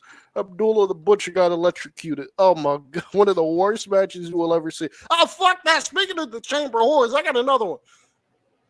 WCW, I'm back on you. Hulk Hogan at the Dungeon of Doom. Hulk Hogan at the fucking Dungeon. I gotta get. I've heard about this one sporadically. Oh my God! Oh my! The Dungeon of Doom, the Alliance, the Dungeon of Doom.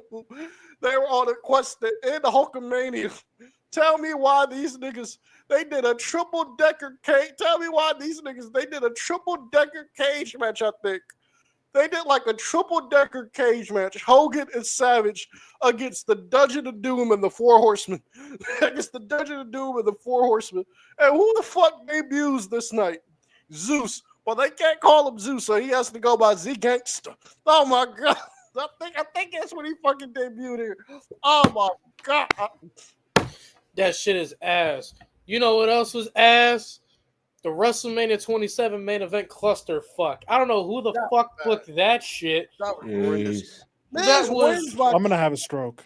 I think Miz wins by countout in a WrestleMania main event. What the fuck? Fucking my. And then they had Rock restart the match just to rock bottom Cena. And why? What was the point? Did you guys hear the story about Chris Van Vliet and his friend at WrestleMania 27? So Chris Van Vliet went to WrestleMania 27. He was in attendance, and he was with the friend that doesn't watch wrestling, that knows nothing about it.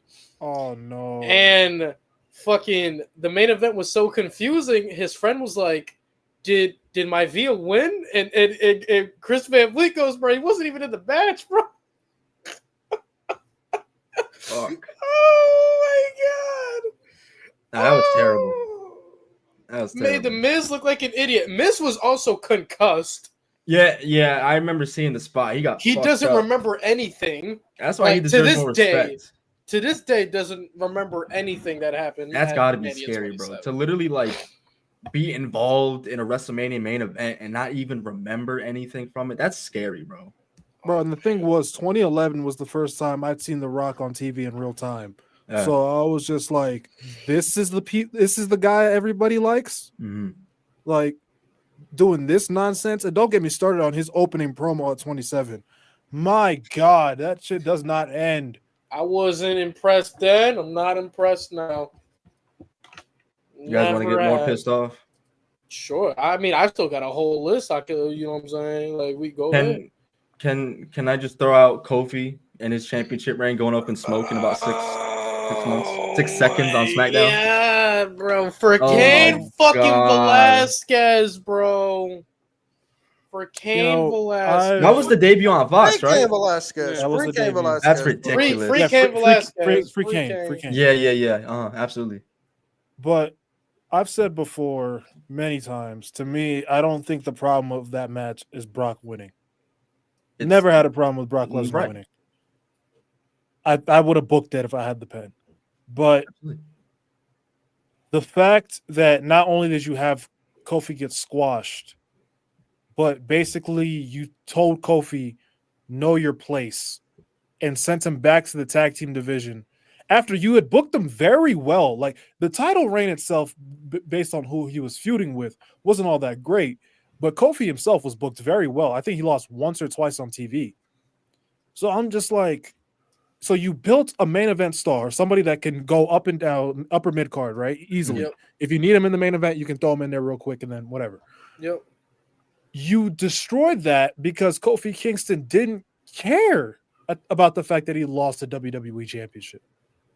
He was back throwing pancakes with the New Day.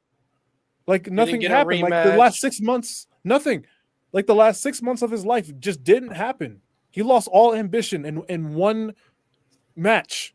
Mm-hmm. Pissed me off. All that work Brian did, bro.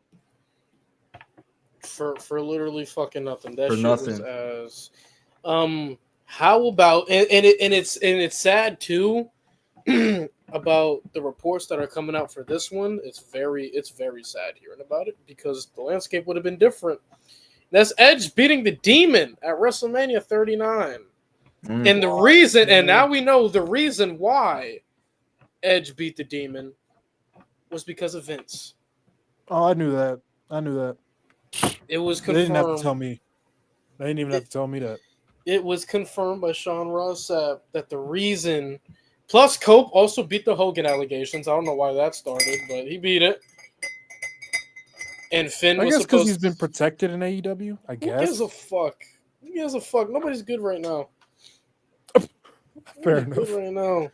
Yeah, Finn was supposed to go over Edge, and Edge realistically went nowhere after that. I think after that, he faced Austin Theory in Toronto for the U.S. title and lost. Like, that's it. Yeah. That's Wait, all I no. remember. That was before that. That's all I fucking remember. If Finn won, no doubt I feel like he was going to end up winning Money in the Bank. He could have been doing something. Like, we wouldn't be calling him Finn Balor at this point. The Demon wouldn't be cooked. Hey, remember, we're still waiting for that big-ass push for Finn. 3 months in, almost 4. That report said that's he even going to be on the card? Yeah. I guess the IC title match. IC title match, more than likely. He's not winning it, though. Fuck no. You shouldn't. He really shouldn't. He has no place. How are we feeling about Roman Reigns and Braun Strowman Hell in a Cell 2018? Is that the one where Brock ripped the door open? Yep. Mm-hmm. Holy fuck. Yep. Completely came in and ruined it. Shit like that is what pisses me off. When you have Hell in a Cell matches, aside from Kane, because that's, to me, is the greatest debut of all time. When you have shit like that, like, that's supposed to prevent people from getting in, and they still get in anyway. I don't like the red cage. I've always hated that. I hated it. It made it hard to see. Yeah. Like, I don't know why. They were talking about making it safer. That shit was ass. But what's crazy is in the beginning of the night, you had a banger Hell in a Cell match with Jeff Hardy and Randy. Yeah. Like, you had a banger Hell in a Cell match, and then you give us that shit. To me, I think that's worse than the Fiend one. Because, like, really? Yeah, I always think it was worse. In the moment, yeah. Because, like, dude, what the fuck?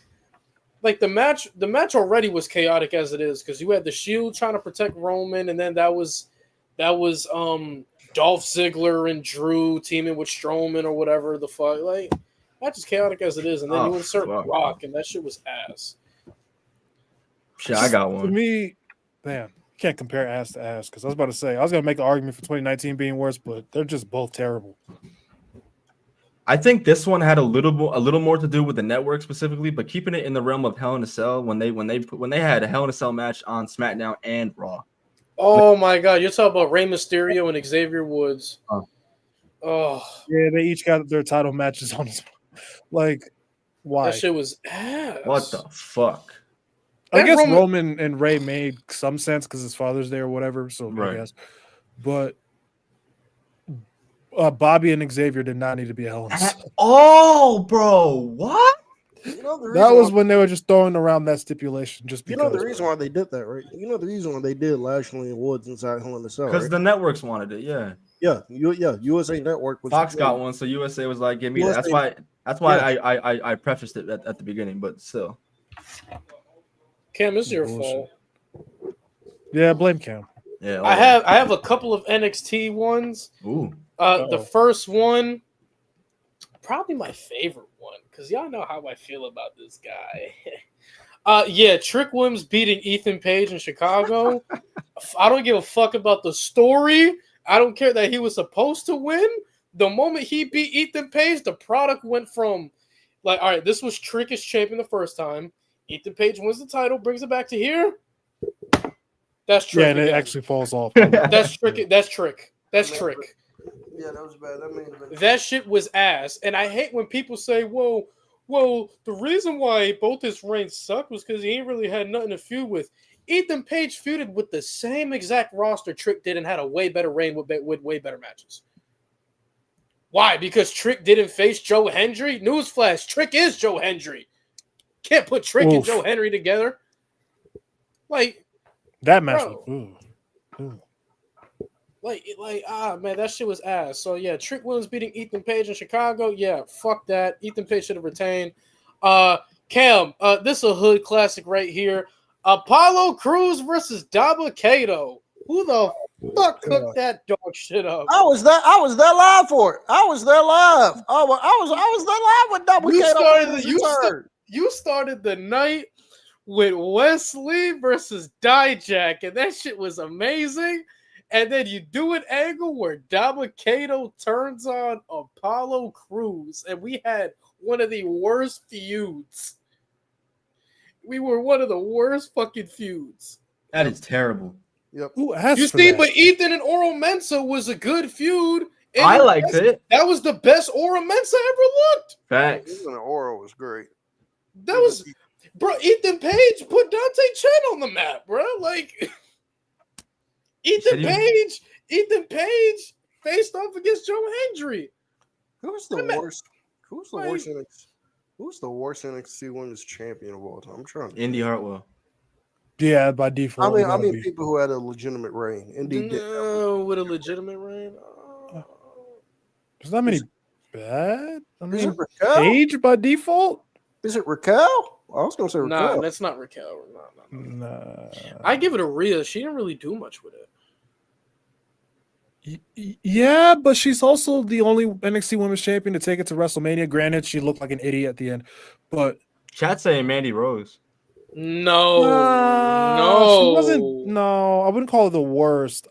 No, I feel like she had that stigma of like this is NXT 2.0, so we're automatically dunking on this. But I don't think her reign was bad. It wasn't great, but it wasn't bad. Her reign was fine. Joe Hendry was already a star. I don't care. Ethan Page's reign was fine. I don't give a fuck. Y'all don't tax Trick Williams for his first reign for having a fatal 4-way with Javon Evans, Sean Spears, and Ethan Page. What the fuck? That heat wave, like, come on, man. Kyrie didn't even get a defense. She lost it right back at Evolution. Back to Shayna. To make Shayna the first 2-time. It's crazy. That was cool.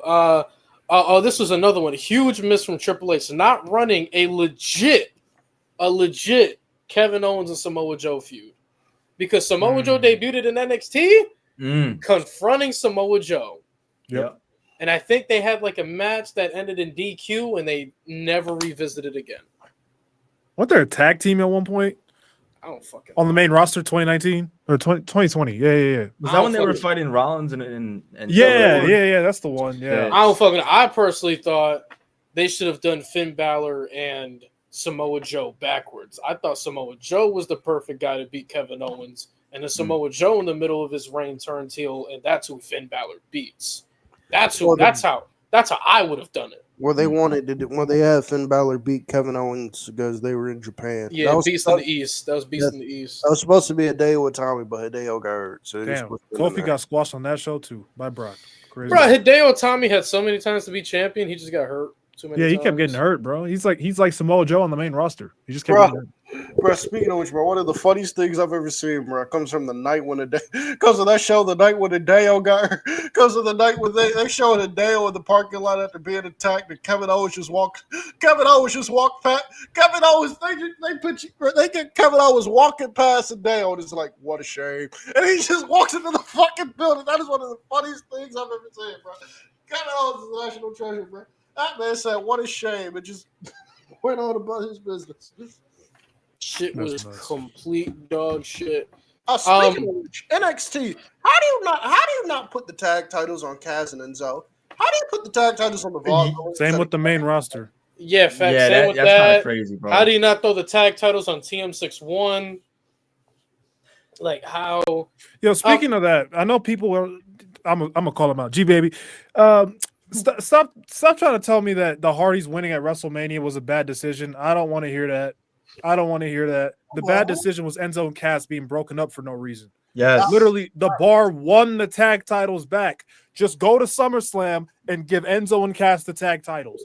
I don't think anyone would have complained.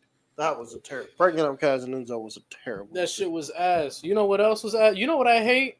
When superstars make promises to go after championships and they leave open an open angle just to leave it behind. Why not have Drew McIntyre come back and try to get revenge on Andrade? Because the storyline that they put in NXT was Andrade beat Drew, and Andrade also put Drew on the shelf. And Drew on the TakeOver Philadelphia panel, because this is when Johnny Gargano faced Andrade, Drew deadass looked at the camera and said, "I will be back, and I'll be back for Andrade." Why? Like, Drew McIntyre ends up getting called up a fucking month later and never returns to NXT. Granted, not the worst thing in the world, but like, if you weren't gonna do the fucking feud, if you weren't gonna finish it, don't have him say shit like that. Yeah. Greatest Royal Rumble ass. Oh my god. Crown Jewel 2018, just that whole show. Ass. Oh, another one people not gonna like. Logan Paul is United States champion. Ass. Terrible. Horrible. And people, Malik, stop pushing this until I see this motherfucker stand out, aside from being a social media star, and until he consistently shows up every week, or not every week, or every other week. Stop pushing him as world champion. Stop pushing these narratives. I don't want it. I'm not here for those narratives. I don't want to hear them narratives. Bruh, I'm not trying to hear. Lewis, were you there when we were? I think one of the topics that came up was who was going to be a world champion first, Logan Paul or Braun Breaker. These fools on No Name try to tell me that Logan Paul is more likely to win the World Heavyweight Championship before Braun Breaker. No. What are we doing? Nah. Not cooking. Bro, if anyone should be Jey Uso as Braun Breaker. I generally wouldn't be surprised if they just run Logan Paul and Jey Uso at Backlash, bro. I wouldn't be surprised. I will return my ticket. Just to get him out of the way. I wouldn't be surprised. I'm not going. I will. That'd be dirty as fuck, Mo. No. Cam. Yeah, since you a hater of this guy, don't say you're not, because sometimes the way you come across, you are. Bray Wyatt versus LA Knight. Lights out, baby. Lights out match, bro. That was a terrible match. That shit was so bad, bro. Why'd they do that to Bray? Like, to that match? Why? Bro, he fucking overshot. He overshot. Yeah, bro. It looked terrible, bro. He was right there, and you overshot. The entire aesthetics, bro. Like the Crazy glow in the dark, the lights being out, bro. I mean, Bray Wyatt, like a the sponsorship. Face. Yeah, that Mountain Dew. I never tried that shit. That shit was gross. Yeah, the Mountain Dew pitch pitch black. I've tried it. It's not like Mountain Dew. Yeah. Trying to think. All right. What you mean, Cam? I got a whole bunch more. This is a recent one for me. Go I've ahead. gone back. I've watched the build. I've watched the match. and I watched the aftermath of it, courtesy of Chris's Peacock. Yeah, Randy Orton beating Chris Benoit. Yeah, no, that shit was ass. I'm sorry. That needs to be said more because people are not objective with Randy. I'm sorry. Yeah, Randy beating Chris Benoit was trash. I agree. Randy was not. You could have just ran. You could have just ran.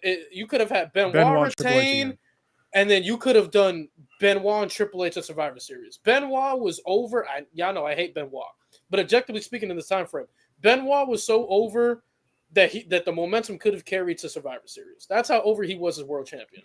He was over as fuck. And if the plan was to throw it right back on Triple H, should have had him run it at Survivor Series. Should have. Yeah, especially if you want to do Triple H and Randy Orton again at WrestleMania anyway, because Randy Orton was the plan and not Batista. But I guess it all worked out for the better. But the thing is, Randy Orton won out of pure pettiness. Just because Brock Lesnar became persona non grata, they just wanted to erase his record. But at the end of the day, right, no. That contract in the build, Randy didn't look believable either. He doesn't look believable. He didn't sound believable. Like, this is Chris Benoit. He beat Triple H and Shawn Michaels at the same exact time twice. Yeah, he beat Triple H in an Iron Man match. The Randy Orton that feuded with Undertaker, that one I could believe. That world champion. That Randy Orton was ready, not 2004 Randy Orton. That one I could believe, and I understand where they were going with the build because earlier in the year he beat Mick Foley in a crazy ass match. But still, though, if you go back to that, bro, if you go back to that match with Foley was dog walking his ass 75% of the match. Randy just got his ass whooped. Randy just survived. Yeah, he survived that match, which made him a man, quote unquote. But oh god, what else is there? That shit was ass though. He did not look believable. Didn't sound believable. His character wasn't believable. Like, should have just had Benoit go over. Should have just had Benoit go over, and then I'm gonna drop a hot take. I'm gonna drop a hot take. Well, for some people it's a hot take. For others, it's not. Brock Lesnar beating the streak. Ooh. I'm sorry. Oh. I still 11 years later. I don't care. I don't agree with the call. I am in the camp of people that don't think the streak should have ever been broken, let alone by somebody who it doesn't matter how stunted his momentum was. Brock Lesnar could have easily asked for a world title match, got it, and won the title. Done exactly what he did to John Cena, and everybody would have been okay with it. So, I think Undertaker losing and then coming back was unnecessary. Yeah. I think he should have left after WrestleMania 28. I agree. I get the match with Punk was great, but I still think he should have retired after end of an era because you called it end of an era and nobody's era ended. It's just I'm sorry. I was never in favor of Brock winning. Match. I hate when people try to uplift WrestleMania 30 just because of how shocking that moment was. I'm sorry. It's still a bad moment. And it was still a bad match on top of that. Yeah. Shit was lame. What, Undertaker was like concussed or some shit? Yeah, he doesn't even remember that match either. So it's not even either guy's fault. Brock did his best, but he still shouldn't have won. I'm sorry. I know. I agree. Cam, I got an AEW one for you. The last AEW one in Big 2024. Chris Jericho beating Mark Briscoe for the Ring of Honor World Title. Oh God! Yeah. This is why I didn't watch AEW in 2020. Yeah, let's go right. Yeah, let's go right back to AEW here because I got some I got to fry their ass over. Let's go right back to AEW. I got some decisions I got to fry their ass over. That one was fucking stupid. The devil. Shall we didn't bring up the devil? The devil. We got to bring that up. It started off so good. It did start off so good, and then it just fell off a fucking cliff. And I said it before, and I'll say it again. My friend Kyle on Twitter brought up a great fucking point about the devil. He said it would have been a letdown at the time. The person who was revealed as the devil, it would have been a letdown at the time. But he said, hindsight in 2020, this is the direction they just should have went in anyway. Yeah, Roderick Strong should have been revealed as the devil. That's what my friend Kyle tells me. My friend Kyle tells me that Roderick Strong should have been revealed as the devil. You keep the MJF Adam Cole friendship going. You know, you keep the MJF Adam Cole friendship going. You keep MJF as a babyface. MJF takes his time off. You know, You keep the MJF momentum going as a babyface. MJF he drops the title. He takes his time off or whatever. And when MJF comes back, you do MJF and Adam Cole trying to save AEW from the Death Riders. Well, instead we got Moxitopia. Moxitopia is crazy. That's what it is. It's Moxitopia. That's what the fuck it is. I have one for you, Mo. Actually, you and Cam. I think you and Cam can bring this down. I'm sorry. I've tried to be open-minded, but the Invasion storyline sucks. Oh my god! Everything, like this shit sucks. I have said about that, and I plan on doing a deep dive on it. Chris, you know the Invasion storyline? In parts, it's a lot of it. I haven't seen. Shit sucks. Break it down. They should have waited. They should have waited because the thing was with the Invasion, and I can't all the way blame the WWF for this, but the thing was they didn't have the people that they could have used to make this Invasion storyline mean something. Yeah, because they were under Time Warner contract, and basically they were getting paid to do nothing. So, if you ask me, get paid to do nothing or have my contract be broken and get paid to wrestle. I'd rather do nothing. So I don't blame those guys. But I think the thing was that they just had so many WWF guys go over to the WCW and ECW side, particularly Steve Austin. That part is weird to me because Steve Austin got fired by FedEx or through FedEx by Eric Bischoff when he worked for WCW. Him going to WWF made him. Because Eric Bischoff didn't think Steve Austin was a fucking draw, mind you, a fucking idiot. I'm sorry, bro. I'm sorry, bro. I'm about to rant. I'm about to go off topic here. I'm about to rant because that shit legitimately. Y'all can say I'm glazing all y'all want to. Y'all can say I'm glazing. I'm about to go off on it right here because that shit legitimately pisses me off, bro. Eric Bischoff, who the fuck are you to say anybody's a fucking draw? Who the fuck are you to say Will Ospreay isn't a fucking draw? Who the fuck are you to say that? Who the fuck are you to say anybody's a fucking draw, Eric Bischoff? Shit, who the fuck are you to say that? Who the fuck are you to say that? Eric Bischoff, may I remind you, when you was running WCW, you didn't think Rey Mysterio was a fucking draw. You didn't think Chris Jericho was a draw. You didn't think Eddie Guerrero was a draw. You didn't think Benoit was a fucking draw. Remember, Undertaker went over there too, and he said, "I'm good, gang." Vince McMahon certainly made them draws. Vince McMahon made them. Hey, Vince McMahon got a lot of fucking mileage out of them. Yo, dumbass. Yo, dumbass told Rey Mysterio, "We gonna take that fucking mask off you." Did it not once, but twice. Told Rey Mysterio twice, "We gonna take the fucking mask off you." The first time Rey was able, first time Rey was able to get out of it. Second time, there was no going back. You take the fucking mask off, and what do you do? Vince McMahon brings Rey Mysterio into WWE, and Vince McMahon tells Rey, "Hey, Rey, nigga, bring that mask with you. Hey, Rey, nigga, when you come here, bring that mask. We gonna make money. We gonna make money with that. When you come to my company, nigga, bring that mask."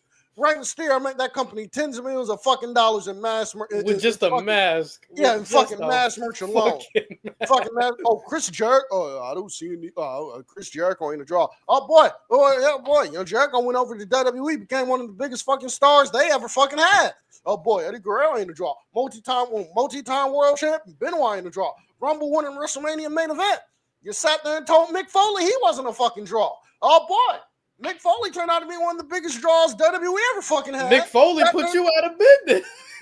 Yeah, no, literally. Mick Foley put you out of business. Sat there and told Steve Austin. Mind you, Austin was getting fucking over Stunning Steve. He was starting to get a bit of a push. Could have arguably put the fucking world title on him. He could have been main event and fucking pay-per-views for you. But what you do, Hogan comes in and Hogan goes, what you do? Hogan comes in, and then the next fucking pay-per-view, you have fucking Bischoff, or you have fucking Stunning Steve Austin jobbing to fucking Hacksaw Jim Duggan, because that's a friend of Hogan.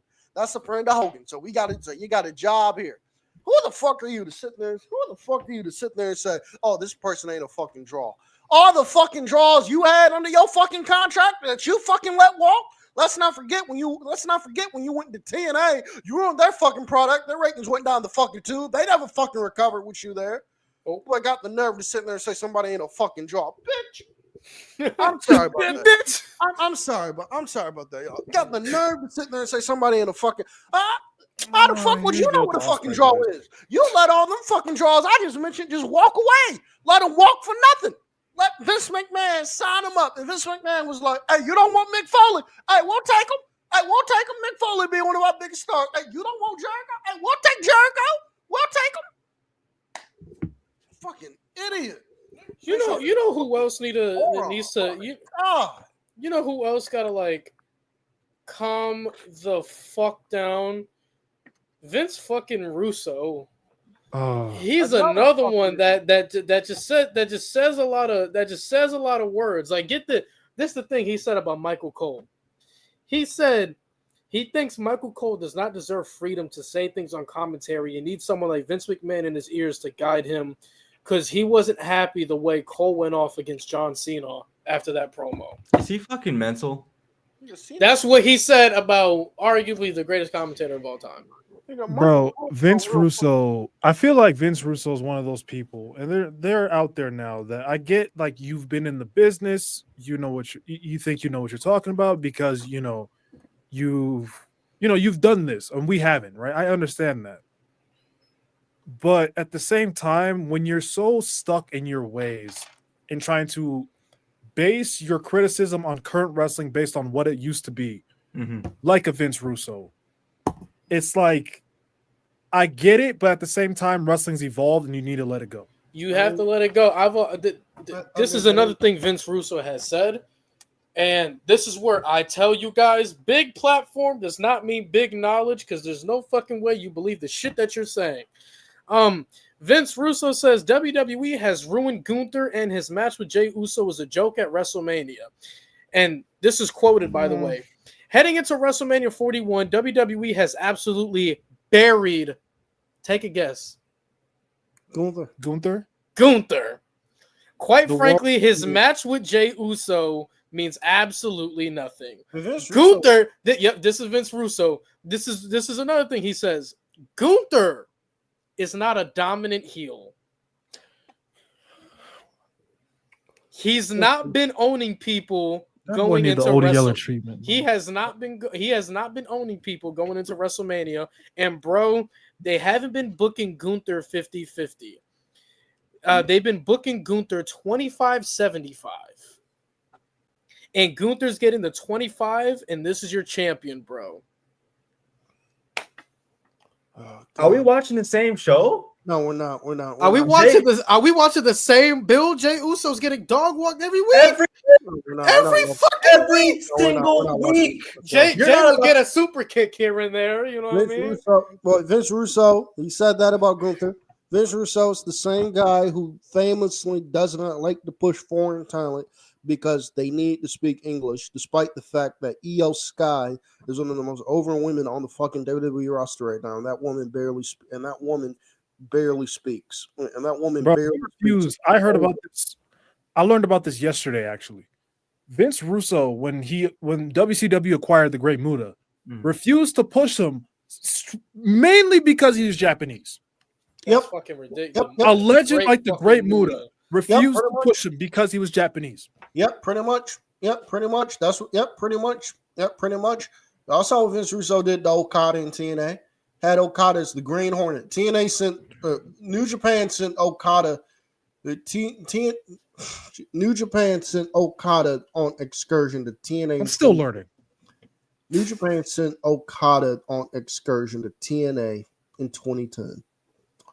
Vince Russo fucked up Okada so much that New Japan legitimately did not want anything to fucking do with TNA for the longest fucking time.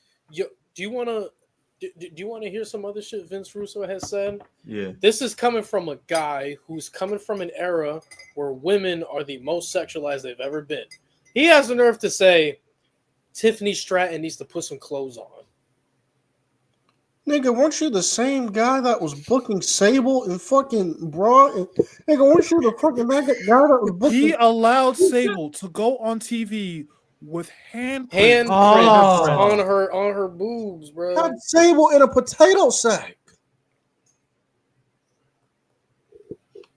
Like, bro, he said Tiffany Stratton needs to put some clothes on. Like the same guy who booked bra and panties matches, the same guy who made the same guy who made Stacy Keibler sleep with everybody on the fucking WCW roster for storyline. The same fucking guy that booked Viagra on a fucking pole. I forgot about that. On the pole matches, Mo. On a champagne bottle, matches. leather jacket. Might as well put Zach Gowen's. You might as well put Zach Gowen's leg on the pole at this point. Hey, yo. You might as well. I'm surprised they didn't do it.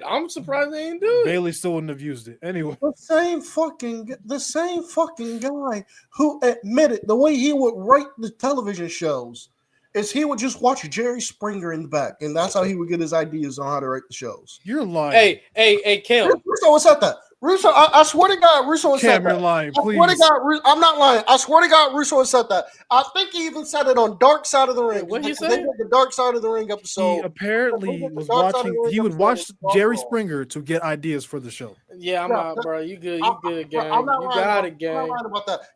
I'm not lying, but I think he even said it. Jerry fucking Springer. Said it on the Dark Side of the Ring episode they did on the Brawl. Rest in peace, Jerry. By the way.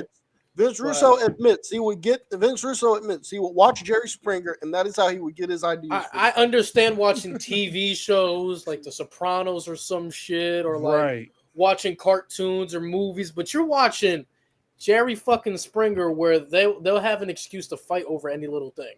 Yep. You took my toenail clipper, bitch. What's up? Like, no. Oh, Cam, it's so funny how you mentioned Vince Russo or Eric Bischoff commenting on people on draws, because Vince Russo said the same shit. He said, it says right here, former WWE writer Vince Russo thinks WWE made the wrong decision by signing Ricky Starks because he's not a draw.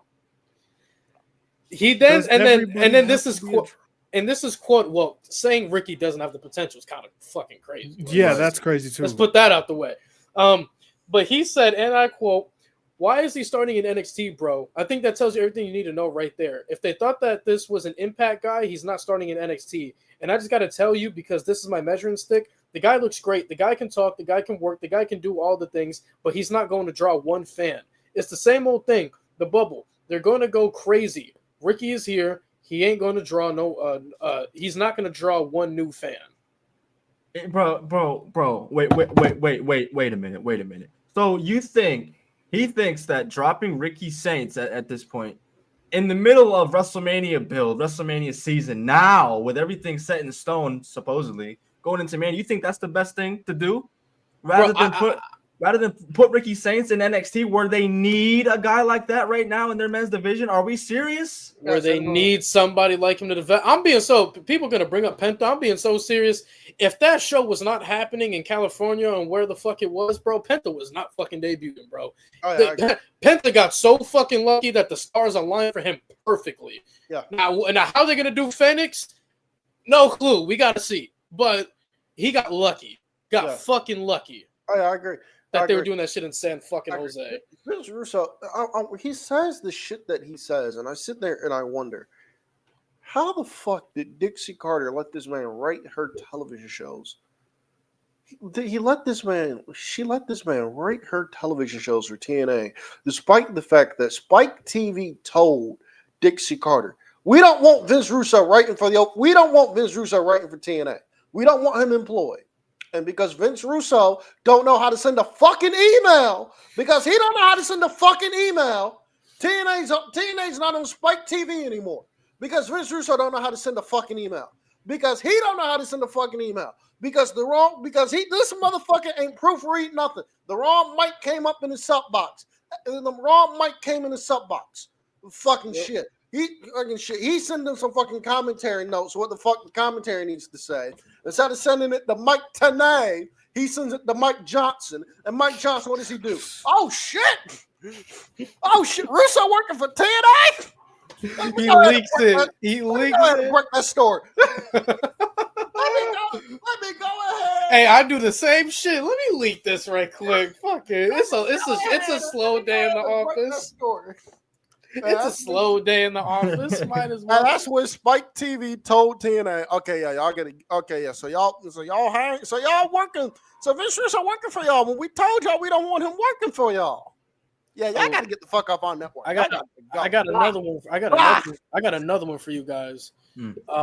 This particular lady publicly also shames the story because it was handled so poorly.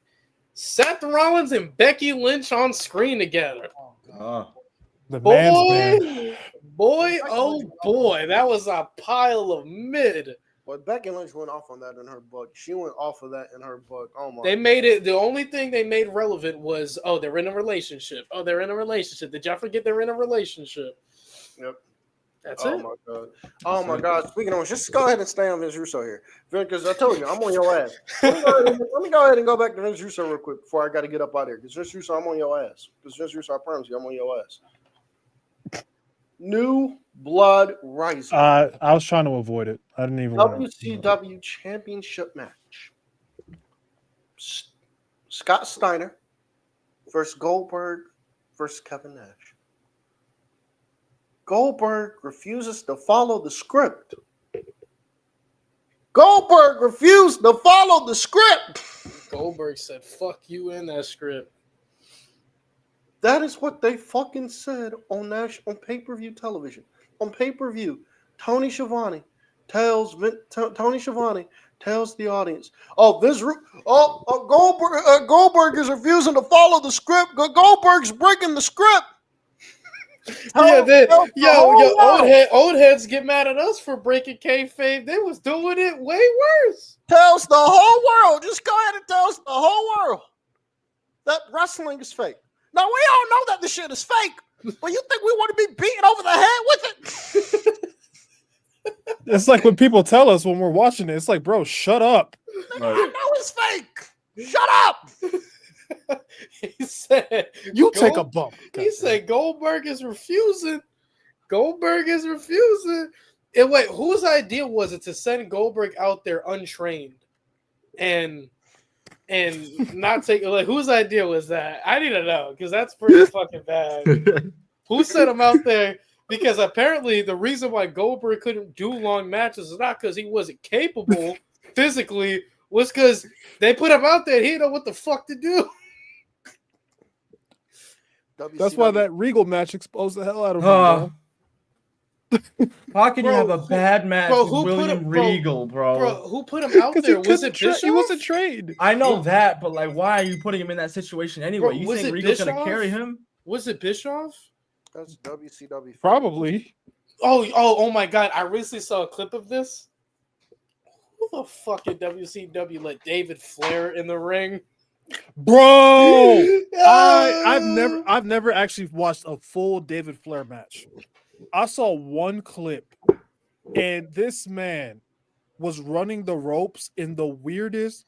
His hands were to his side while running the ropes. Bro, he got set up for a drop kick. He just stood there like this. David, bro, one of the worst. Flair. Wow. That might be Giant Gonzalez level. Because if you're mobile and you still can't wrestle, yeah, you pack it up, bro. Pack it up. Reed fucking Flair. I mean, not Reed. Rest in peace, Reed. The better Flair, brother. But yeah, no. David Flair, that clothesline he did, that shit was so ass. That drop toe hold he took, that shit was not good. He didn't sell a drop kick. He didn't do shit. That shit was ass. So Mo, how do you feel about the 2015 Royal Rumble? Oh my God, I don't know how I forgot that, brother. I don't know. I genuinely, probably because I've ranted about it so many times. How do you feel about 2014? My brain is tired. You like 2014? See, is that worse? I don't know if it's worse. Booking decision-wise. Decision-wise? Obviously, I mean, they turned Batista heel, so I guess at least they kind of had to something. fix it. Yeah, they had to fix it. With Roman, they literally fixed it the last minute. So it's how'd I forget about this? Oh, it's my time. Oh, I got this. Rubbing my hands together. Yeah, that bald, ugly, big back bitch randomly coming on Raw 1000 talking about, I don't care if it's you, I don't care if it's John Cena, I'm going to go to the Royal Rumble and I'm facing whoever. No match, nothing. Just says I'm going to the Royal Rumble.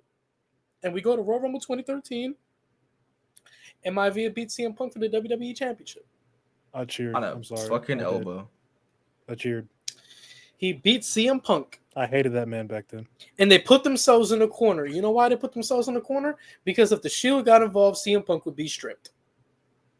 There was no way out for CM Punk. Mm-mm. No way out. And what did that lead us? A shitty-ass Mania 29 build, a shitty-ass WrestleMania main event, and a second match that nobody fucking asked for. I mean, CM Punk ended up getting Taker at Mania, which was cool for him. Which should have been the main event. Should have beaten the streak. Should have beaten the streak. I agree with that. I was gonna say that when we were talking about the streak earlier. If it wasn't Brock, bro, I would have done CM Punk. Should have beaten the streak. He should have, because Brian was gonna give up them bitches anyway in a year. I don't know if Punk didn't do it, obviously, and Brock wasn't the one to do it.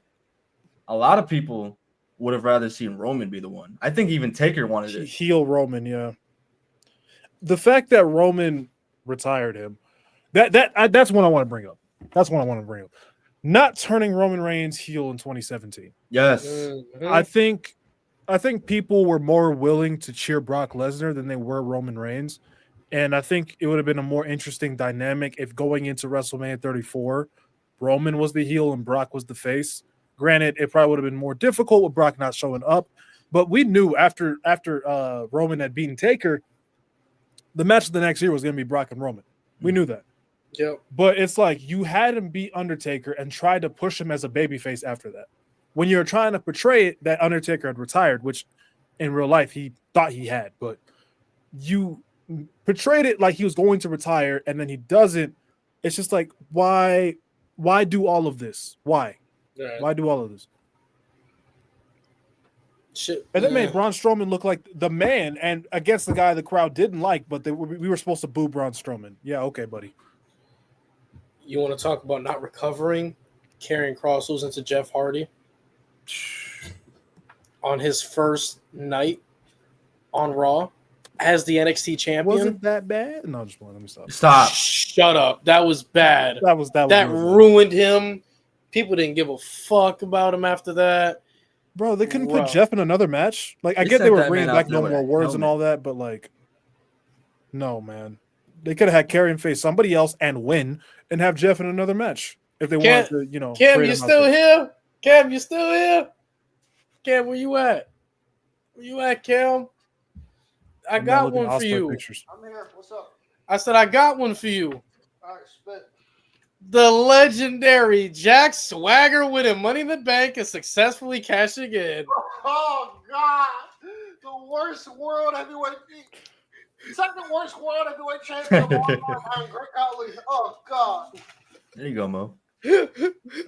Boy, that boy. Thanks. Boy, Vince really put pen to paper and said, "Oh yeah, Swagger beating Cena." Cena said, "That shit does not work." That's not happening. That's not happening. We're not doing this. Cena said, "Fuck that." He said, "I never thought I'd say this, but that doesn't work for me, brother." He pulled his Hogan card, and I don't blame him.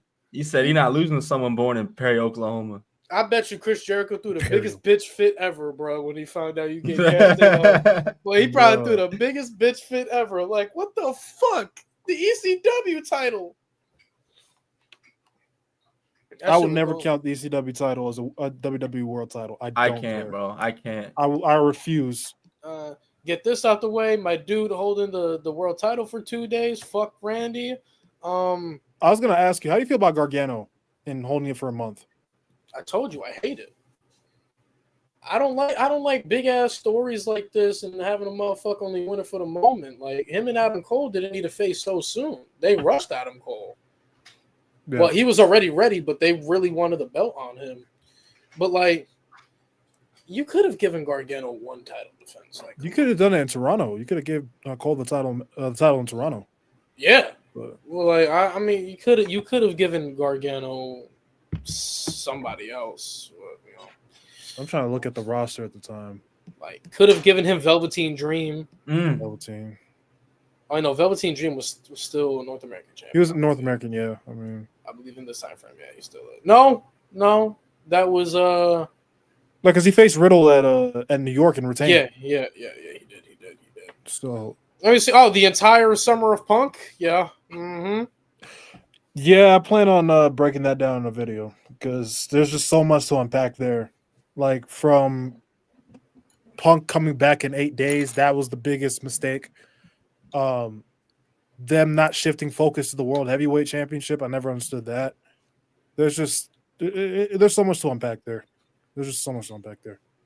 Yeah, that shit was But I think we should all give one each, and then we can get to segments. I gotta run soon. Let me give you a good one. I don't know if y'all brought it up when I was gone, but AJ Styles and Shinsuke Nakamura. Yeah. Oh yeah, I did. Yeah. It's just 4 matches. Only one of them I could really say was good, and the result of that match was so obvious. It's just I don't even want to get myself depressed again. I would say I forget if we talked about. I don't think we did. Them putting the title on Ray for like an hour. Ew. Unnecessary. At that point, bro, I'd rather they just not go through the trouble and put it on him at all. Like that's my guy, bro. See, John Cena, you see what I mean, John? You see what I mean? Here we go. No, we're not doing this again. See what I mean, John? That man got the backstage treatment, 31 bro. levels. You know how motherfuckers back in the day would go backstage after winning the championship. The whole roster's back there, bro, clapping, champagne, bro. He got the champagne treatment, and at the end, bro, he got the John Cena said like, "Nah, I need that match tonight." So I need Man, that. Cena been a heel, bro. So I need that belt. I need that strap. Maybe 2012 Kane was right, bro. Maybe Cena needed to embrace the hate, and he finally did in 2025. And big 2025. Shit. All right, Cam, it's on you. Oh God, trying to think. What are some? Oh God. Okay. Well, not putting the WWE Championship on Vader in 1996. That was a big fucking mistake. That did not happen because Shawn Michaels. That did not happen because Shawn Michaels didn't want to.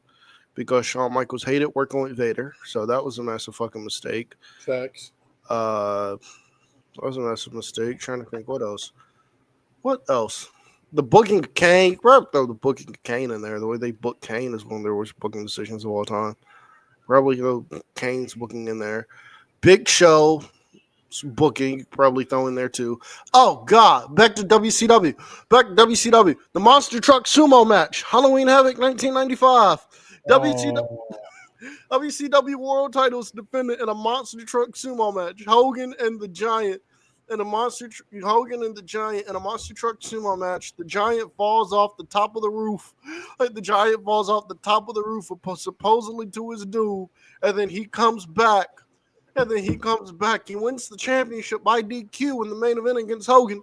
And then the Yeti. And then we get the debut of the Yeti. The Yeti comes out and the Yeti drops. How did I forget the Monster Truck Sumo match for my dumbest match stipulations video? How the... Chris, I really forgot. Oh, wait. Was that in WCW where Hogan had his Hogan Monster Truck? Yes. That's funny as fuck. Chris, that's funny as hell. It sounds like. These men were having a monster truck battle, a literal battle. Fuck? Bro, they were smashing monster trucks at each other, bro. You're lying to me, bro. I'm dead ass. Bro, they were smashing them monster trucks into each other, for bro. the world title. That might be the worst match stipulation ever. That's not even wrestling. That or the reverse battle royal. That shit is literally Monster Jam. These are the time of the world title. Oh, jeez. All right, Lewis, it's on you, bro. Last one.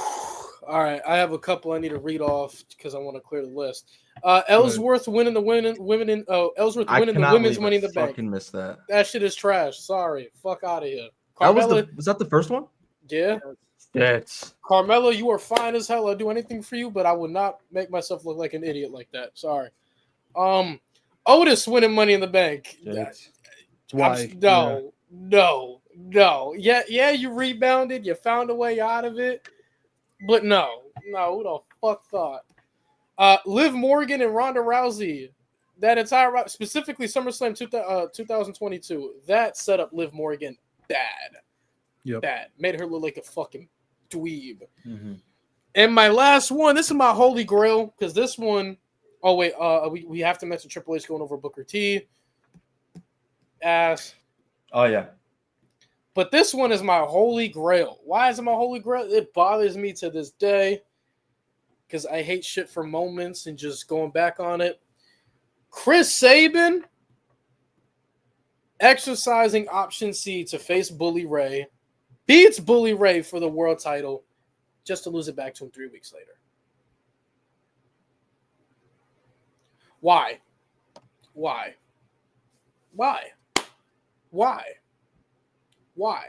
They had a new young main eventer right there that they built up straight from the X Division, the same way they built up AJ Styles. And they put Chris Sabin to the side. And not only did Chris Sabin lose the belt 3 weeks later, they turned him heel and put Velvet Sky with him. That's G Baby booking right there. They turned him heel and put Velvet Sky with him. And you know what they did after that? They did like this championship circle, this former world champion circle, where the winner would face Bully Ray. Do you know who his match was? They put him against Jeff Hardy in a Full Metal Mayhem match. What the? And Jeff Hardy whipped that ass. And Chris Sabin was stuck being a heel for like 2-3 years. Damn. That's tough. Ass. Jesus Christ. Ass. Folks, we promise. We went 2 hours roasting professional wrestling, but trust us, we love pro wrestling around here. We love it. Yeah, as bad as it gets, we still gonna watch. That 2 hours just fucking flew by, bro. I'm saying, bro, what the? I looked at the clock and I was like, wait, it's been 2.5. Well, okay, well, all right, cool. Threw me off. Hey, chat, y'all still here, bro? Shout out to y'all. Yeah, respect. Bro. Shout out to y'all. Like up the stream if you haven't already. We'll get into our segments and then we'll have to wrap up the show because I got to run. But that's right. All right, guys, I got to dip. I won't be able to do my segment. Lewis is gonna do my segment for me. He's gonna put on the glasses and everything. He gonna. If I can find it, Cam, real quick before you go, but are we set for Saturday? Oh, that's what I've been asking about. Mo, can we do do you want to March 26th, which was yesterday, was the last episode ever at WCW Nitro. I wanted to do a watch along for it Saturday. Are you down? That is a thumbs up for me. All right. So yeah, I guess we are now. Saturday. Yes, I guess we are down, folks. Saturday we are going to be live. Saturday we are going to be doing a watch along to the last ever episode of WCW Nitro. The last episode of WCW Nitro aired 24. I think I'm bad at math, so I think it was 24 years ago. Yeah, it was 24. 24 years ago yesterday. The last episode of WCW Nitro aired March 26th. We are going to do a watch along for that. So pop up if you are interested for that. All I know about the last episode of WCW Nitro is that it features Sting and Flair in the main event, and that for the final time, for the final event WCW ever produced, that definitely is a great way to go out doing Sting and Flair, the greatest rivalry in that company's history. So there you go. But I got to get up out of here. I will see you guys tomorrow for the SmackDown watch along. Please sign the GoFundMe. Please no. No. Donate I will to the get that GoFundMe. shut down. Mo has me watching SmackDown. Mo has me watching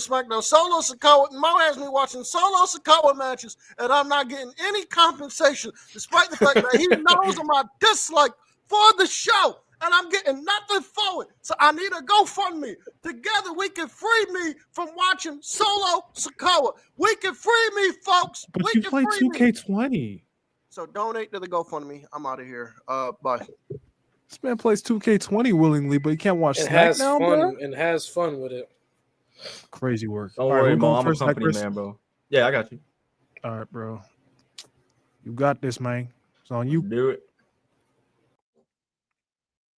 Oh, wait. No, wrong. All right, chat. It's just me, Oos, and since it's just me, nobody can stop this. Respect the scapegoat, motherfucker. Anyway, what's up, Stitch? We're gonna get started with our wrestling matches of the week. Get the fuck out of my segment. We're gonna get things started. I got 3 for y'all this week. We're gonna get things started from Monday Night Raw. We got Dragon Lee versus El Grande Americano. I don't know why people are saying he's Chad Gable. Chad Gable's somewhere. I'd like for somebody to find him. However, I will say this El Grande Americano guy, bro, he's Graps University right there, boy. This match went 9 minutes. We getting started. Dragon Lee hits a tope onto El Grande almost immediately in the match. Dragon Lee starts to rip at the mask of El Grande. So we got Dragon Lee playing the, I guess not necessarily heel, but he's kind of going against culture and religion, pulling at the mask. I mean, we don't do those things, Dragon Lee. Why would you do that? That's a respected luchador, bro. Come on. Dragon Lee sets up for a powerbomb, and El Grande counters with a beautiful Hurricane Rana. The two are trading strikes on the apron. Then El Grande delivers a suplex from the ring to the outside. El Grande, motherfucker, earning his stripes, earning his colors in his, I want to say either his first or second match. I want to say first match. El Grande attempts a running headbutt, but is met with a knee strike. Beautiful knee strike by Dragon Lee. Dragon Lee hits a double stomp to El Grande, who is set up on a tree of woe. So he's like almost how, if y'all remember, Del Dipshit used to do it, and I believe Andrade to a degree, in some capacity, did it. He had his opponent set up in the tree of woe, right? But his legs were inside. His body was on the outside, but his feet were inside the ring, right? Tied up on the ropes. So this motherfucking Dragon Lee does a full-on stomp, perched from the top rope as this man's in a tree of woe on the outside of the ring. Fucking crazy. Fucking crazy. We get back in the ring. We got a chop off, if you can imagine that. Between the two, we had 10 chops back and forth, all of them, every single one of them devastating. Dragon Lee delivers a release German, followed by a super kick to El Grande. Dragon Lee sizes up El Grande in the corner and is flipped over his head, right? So imagine El Grande is in one corner, Dragon Lee's in the other. Dragon Lee's running at him, and El Grande, he kind of, it wasn't a suplex. He basically threw him over his shoulders, and Dragon Lee ate every single bit of those turnbuckles, bro. That shit was great. El Grande attempts a moonsault, lands on his feet, and Dragon Lee delivers a sit-out powerbomb. El Grande is set up on the tree of woe once again. However, Dragon Lee, who's perched up on the top rope at this point, he takes too much time. El Grande finds an opening, and he pulls the mask off. Not only does he pull the mask off, he pulls Dragon Lee off the top rope, and he locks in the ankle lock. I don't know where he got that from. He must have been watching Kurt Angle matches. I know I do. That is a man who knows graps, bro. He locks in the angle lock. You can kind of tell that Dragon Lee didn't want to tap out, but the mask and everything, he didn't want to reach for the ropes because it would reveal his face. So he had no other choice. I like that. But very, very solid match. Very solid debut match for El Grande Americano, and a solid match for Dragon Lee. Nice little showcase. Next, we're going to take it to AEW Dynamite from last night.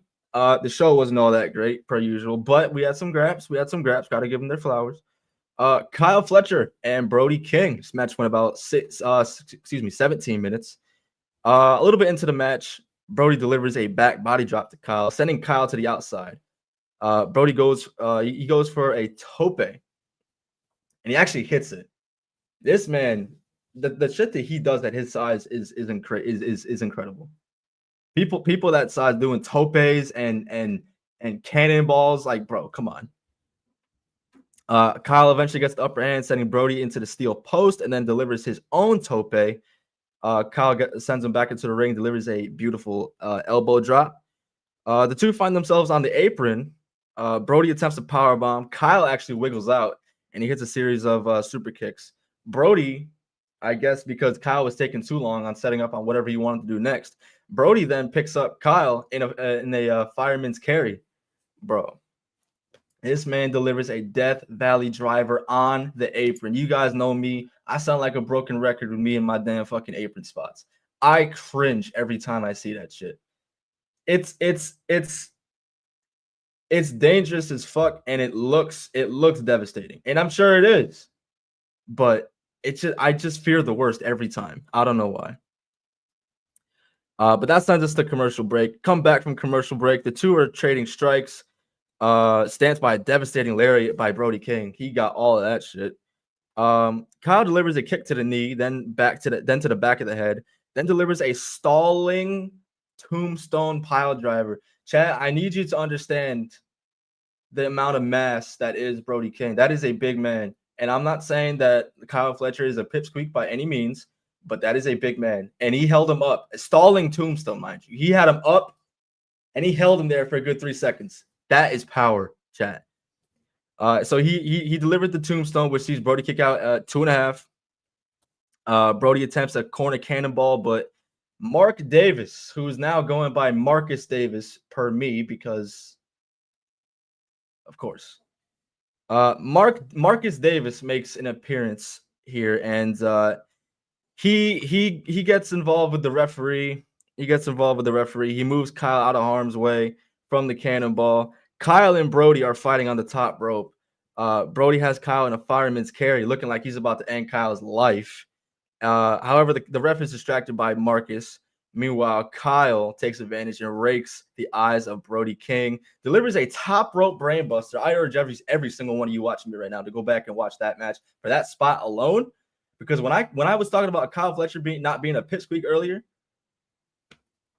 chat, this man had him up in a brainbuster he was standing on the second rope and was somehow able to get him up without any assistance, up, and drops him for the 1, 2, and 3. Very solid match. Not much story with it. It was just one of those dynamite matches that Tony Khan wakes up and just like, oh, I want to see this. There you go. It was solid. Didn't really do much per story, but it is what it is. This is wrestling matches of the week. And the third and final match I got for y'all is from Monday Night Raw. We got Bron Breakker versus Penta El Cero Miedo for the Intercontinental Championship. This match went about 11 minutes. This main evented Raw. The match begins by them feeling each other out. Mo, please shut the fuck up. But Bron starts running those ropes, bro. And you know when Bron gets going, bro. He's got Tyreek Hill speed. If you know football, you know what I'm talking about.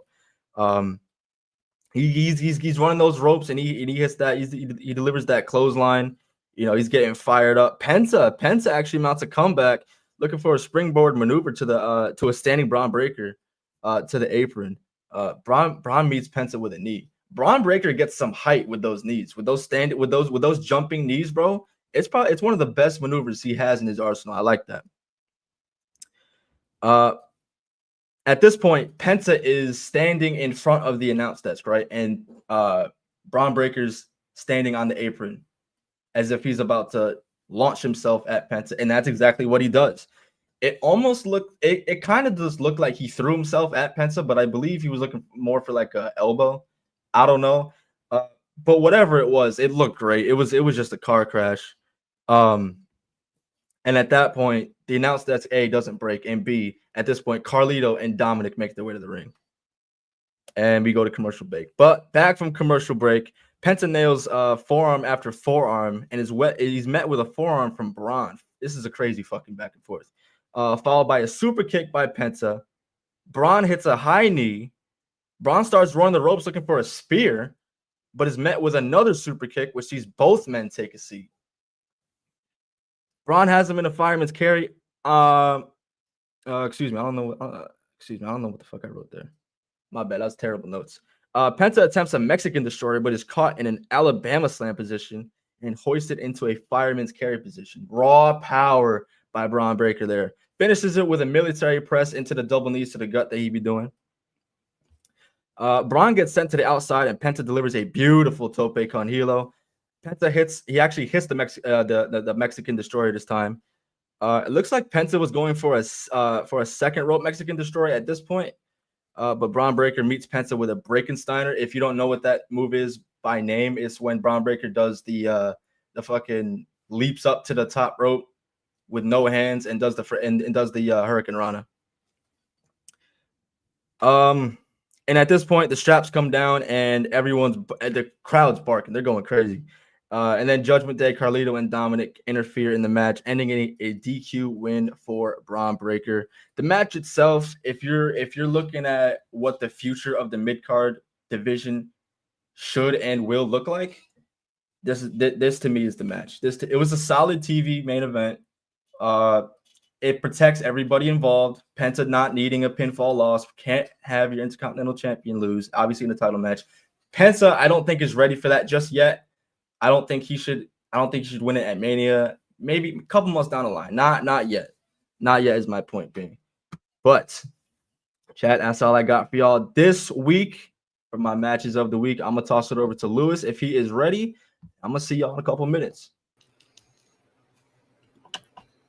We are here. What is up, guys?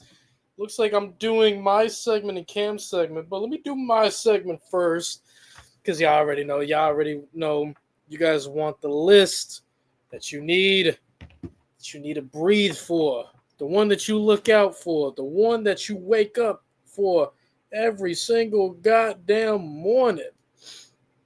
Let's pull it up for y'all right quick. Here we go. Here are the wrestlers to look out for. It is a very, very, very, very, very, very, very, very long list. Here we go. Number 1, Stephanie Vaquero. Yeah. As of right now, she's getting pushed like no other NXT women's talent ever. Julia's injury has been a very, very great blessing in disguise for Stephanie. She becomes the first woman in NXT history to defend both championships in the same exact night, back-to-back matches. Ridiculous. It's honestly an impressive feat if anybody has 2 belts and they fucking defend both of them. So she's 100% having one of the best pushes, one of the best peaks in NXT women's history. Yeah, Mandy Rose, but you gotta let it be. But Stephanie Vaquero, watch out further because she's gonna have an insane peak for NXT women. Honestly, could rival Asuka. And Shayna Baszler. Next up, Javon Evans. The reason I'm saying Javon Evans is because I like the story that they're taking with old boy Javon Evans now. You see, Javon Evans is having a story where he's getting overlooked. He's getting disrespected. He's having a story where people are not taking him serious, how they're not looking at him as a threat. But Femi cost him the Heritage Cup. And then Trick Williams hit the trick shot on Javon Evans. Trick Williams has been little bro and Javon Evans. When Trick Williams and Obafemi fought, they were tossing Javon Evans. So, I don't know, man. Y'all like the direction Javon is in? I do. I think it's fun. I think it's great for him. Grow some balls and man up. This is how the world is.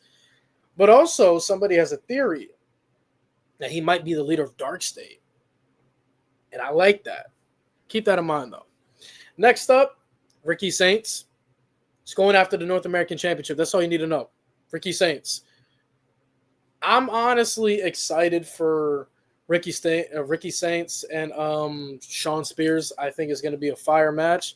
And I hope Ricky Saints does beat Shawn Spears for the North American Championship because it brings more flavor for the title. Shawn Spears has done a pretty good job as North American Champion so far, but if there's a time to put a belt on Ricky that's not the NXT Championship, it's probably now. So Ricky Saints going for the North American Championship, I'm for it. Next up on my list is El Grande Americano, bro. I don't know where y'all see Chad Gable at. He hasn't been here in a while, but El Grande Americano is going to be the future of professional wrestling. Y'all better stop sleeping on El Grande Americano, bro. He just picked up a win against Dragon Lee, a guy that's great in the ring. No fucking slouch. Like, stop playing with El Grande Americano, bro. He's fucking like that. Next up on the list is Mr. Ricochet. Congrats to Ricochet, by the way. Him and Samantha Irvin got married, or they're getting married, or whatever. But shout out to Ricochet on his marriage. But Ricochet, the reason I'm saying watch out for Ricochet is because I truly feel like it's his time to be international champion. I think Kenny Omega is just a bridge to give Ricochet that type of push because obviously they're not going to run Takeshita and Ricochet heel. But Ricochet is, I believe, going to be next in line for that international title, and I believe he should win it. And it seems like they're going to do a triple threat for that international title, and I think Ricochet should win it. That's how I feel. So definitely look out for Ricochet. Next up on my list, we have 2 TNA talents. Next up on my list is Eddie Edwards. If you guys have been watching TNA, he called out the system and he's trying to hold the system accountable for not being on the same exact page. So, with the Nemeth heel turn that just happened, we might be going back to an Eddie Edwards babyface run, which I'm excited for because I feel like that's when Eddie Edwards is at his best. I'm not the biggest fan of Eddie Edwards as a heel. I'm a huge fan of Eddie Edwards in general, but I feel like Eddie Edwards is at his best when he's a babyface. Eddie Edwards, to me, is a natural babyface, and it's been years since he's been a babyface. And I truly believe if he's a babyface, build him up for that TNA World title. I know you're looking at Mike Santana. Yeah, Danielle. But obviously, you're looking at Mike Santana as, a future TNA World Champion. Rightfully so. He beat Josh Alexander, so he needs to have that type of fucking run. But Eddie Edwards, Eddie Edwards kind of needs that shit. I ain't gonna lie. He needs a babyface run. Eddie Edwards as a heel has been stale for a minute now. Let him take down the system. Let him do that shit. Last but not least on my list is Nick Nemeth. Nick Nemeth elevation for Ryan Nemeth is also great, but Nick Nemeth, the attack he's doing on Matt Hardy in this heel run he's about to go on is crazy. He had a great babyface run as TNA heavyweight champion. It was great, one of the best title runs in the company's history. But as a heel, and we all know Nemeth is the best when he's heel, that is going to be really fucking good. So I'm excited to see this Nick Nemeth heel run with Ryan and all that shit. Definitely glad that he stayed around post Genesis so that, we can see more of this because I really like Nick Nemeth in TNA. So that being said, here's the wrestlers to look out for: Stephanie Vauquer, Javon Evans, Ricky Saints, El Grande Americano, Ricochet, Eddie Edwards, and Nick Nemeth. Now, Khris.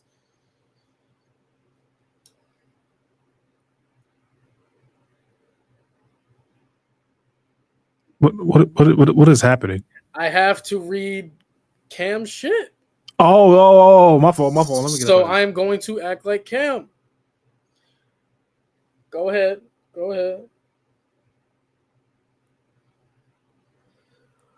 All right, y'all. All right, here we go, man. So we got some new. We got some new. I said we got some news, guys. So first up, TNA firings, man.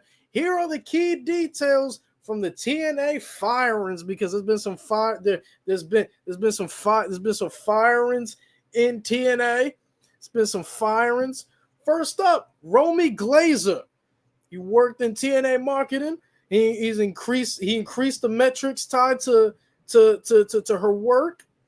Grew TNA's email list to 140,000, sent out 13 million promotional emails. Helped expand TNA's partnerships with Vita Coco and Blacksmith and PCO Burger. Took over responsibilities for Lou D'Angeli's departure. Coordinated high profile projects like the Blacksmith clothing line. Did a lot of shit for TNA. Did a lot of shit for TNA. The TNA digital marketing shift. The marketing and ad sales team helped sell out 7+ TNA events in 2024. That's what Ariel Schneider, whatever the fuck you say the last name. The departure seen as inevitable after Carlos Silva took over as TNA president for Ariel. Faced issues with talent at NXT where he was asked to not be in the locker room and had to be corrected by Shawn Michaels. It's a lot of It's a lot of drama happening, you know. Gail Kim, also one of the ones that's fired. Crazy work. AEW news. Saraya has announced that she's leaving AEW. Please keep her the fuck away, please. But Paige released her book, Hell in Boots, this week, and it's available on Spotify Premium. Back to some TNA news. Maggie Lee, one of the top free agent prospects in professional, one of the top free agents in wrestling, has signed with TNA. She was a standout wrestler. I mean, she was a standout wrestler. She was a standout wrestler, regularly mentioned as a potential signing. She signed months ago, and that's the stuff for TNA news. Back to AEW. We are back, sorta, not really.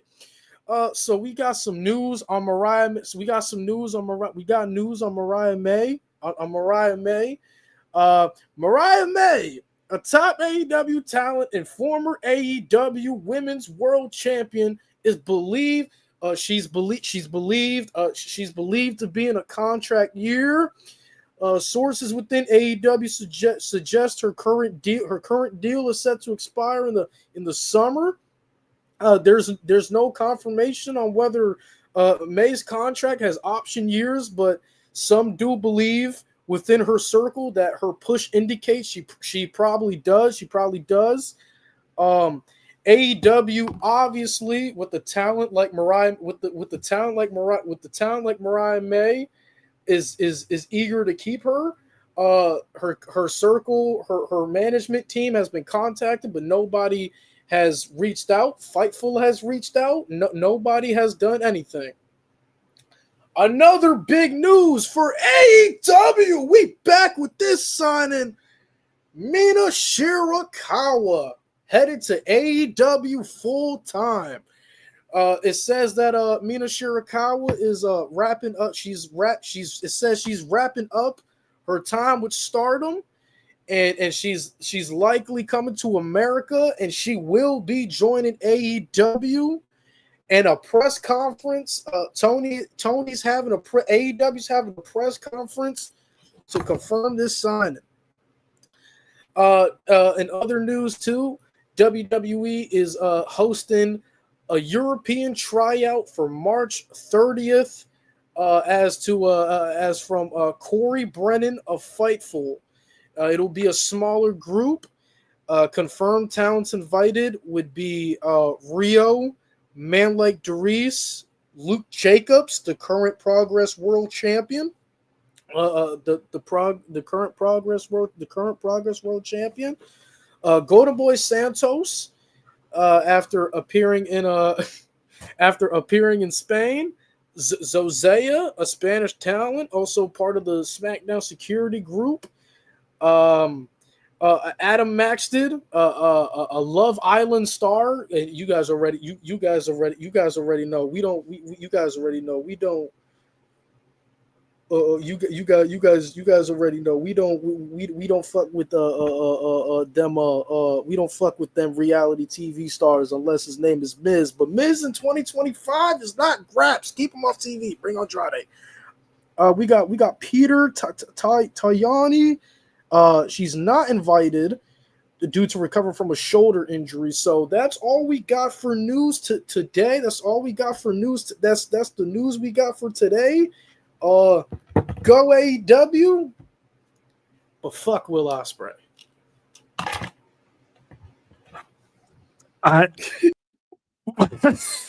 Wow. Okay. Cam, we love you, dog.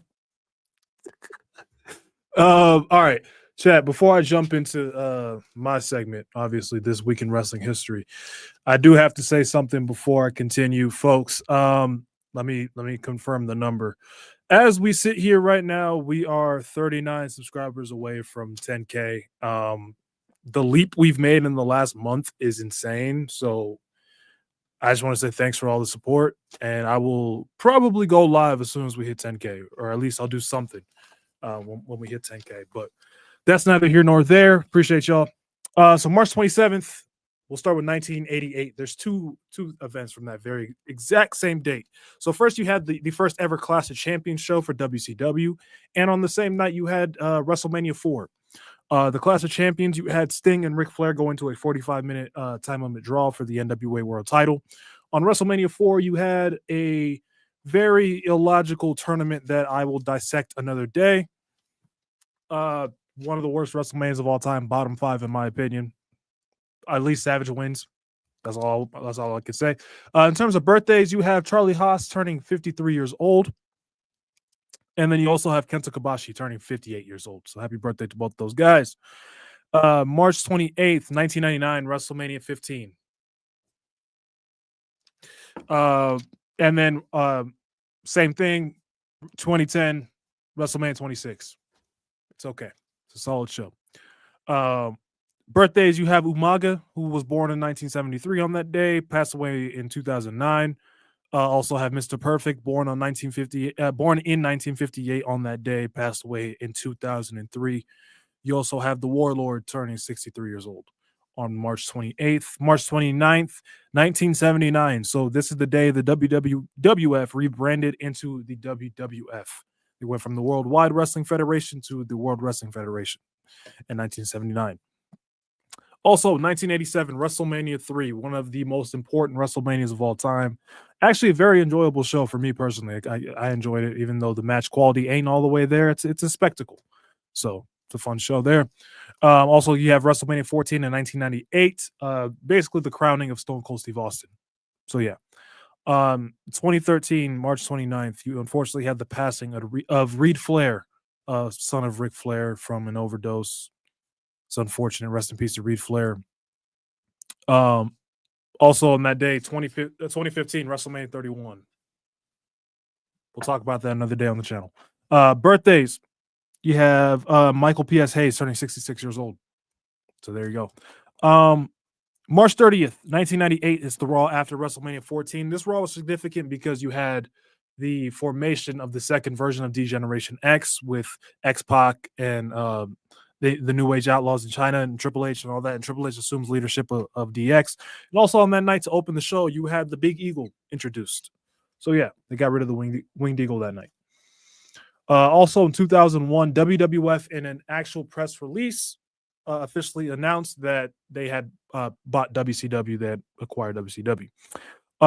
Now we got 2 WrestleManias. This is a very WrestleMania heavy week here. 2003, you have WrestleMania 19, one of the greatest WrestleManias of all time, in my opinion. And then WrestleMania 24, my first ever WrestleMania that I watched in real time in 2008. Another great WrestleMania right there. As for birthdays, you have Trent Beretta turning 38 years old, Zach Gowen turning 42 years old, and Mike Rotunda, aka IRS, turning 67 years old, father of Bray Wyatt. So happy birthday to those guys. March 31st, we'll start in 1985, the first ever WrestleMania, WrestleMania 1. If that show bombs, who knows what we're watching now. So shout out to WrestleMania 1. WrestleMania 12 in 1996, headlined by the Iron Man match, the first ever televised Iron Man match in WWE history. So yeah, there's that. I think a very underrated WrestleMania, in my opinion. 2003, the Raw after WrestleMania 19. This one was significant because Austin was fired. Stone Cold Steve Austin was fired after what was at the time his last wrestling match. And yeah, that's pretty much how they wrote him off for a little bit until he became co-GM. And Goldberg made his WWE debut, spearing The Rock in the main event segment. In 2008, you had the Raw after WrestleMania 24. This one is really significant for the Ric Flair retirement ceremony. So yeah. April 1st, there are quite a few WrestleManias, so I'm just gonna run through them really quick. It's just all pay-per-views. So we're gonna run through them. WrestleMania 6 in 1990, okay show. WrestleMania 17 in 2001, the greatest ever. WrestleMania 23 in 2007, very good. WrestleMania 28 in 2012, good one. 2016, we got Takeover Dallas. Beautiful. And take over Orlando. I don't remember that one as much. I will say that. So I'm not going to give that one a rating. In terms of birthdays, you have Scorpio Sky turning 42 years old. And also you have Randy Orton turning 45 years old. So there's that. And last day on this week in wrestling history, April 2nd, a lot more WrestleMania. So here we go. WrestleMania 5. Okay, show. WrestleMania 11. WrestleMania 2000. WrestleMania 22. Good show. WrestleMania the Raw after WrestleMania 28 and 2012, you have not The Rock, excuse me. You have Brock Lesnar making his return to WWE after 8 years on that show. So that's why that show is so important. And then WrestleMania 33, meh show. But that is and there's no birthdays for real on that day. But that is this week in wrestling history. I'm gonna bring the guys up here so we can do our outros and get up out of here. Lewis, that was one of the greatest performances I've ever seen. My Lord in heaven. Oh, wow. Man. You got everything down to the exact stutter, bro. Like, holy fuck. Oh man. My sister's fiance hit me up and he says this is what he says. He says, "Damn, cuz must be the baddest bitch you know watching you live to have you stuttering like that." That's crazy. Oh man. No, that was great. That was great. Shout out to Cam. Hell yeah. But that is that's episode 71. We went into a lot of bad booking decisions. My God. Oh, 2 straight hours. I just want to throw an honorable mention out there. The 95 Rumble. Oh my. Ugh, I think we need to redo that drinking game. I think we should. That shit was too funny anyway. Yeah. It was too funny. The 95 Rumble. The 95 fucking Rumble. And I got equipment this time to make sure it doesn't, mess up again. So. Solid. Oh yeah, that's why we had a fucking dead it.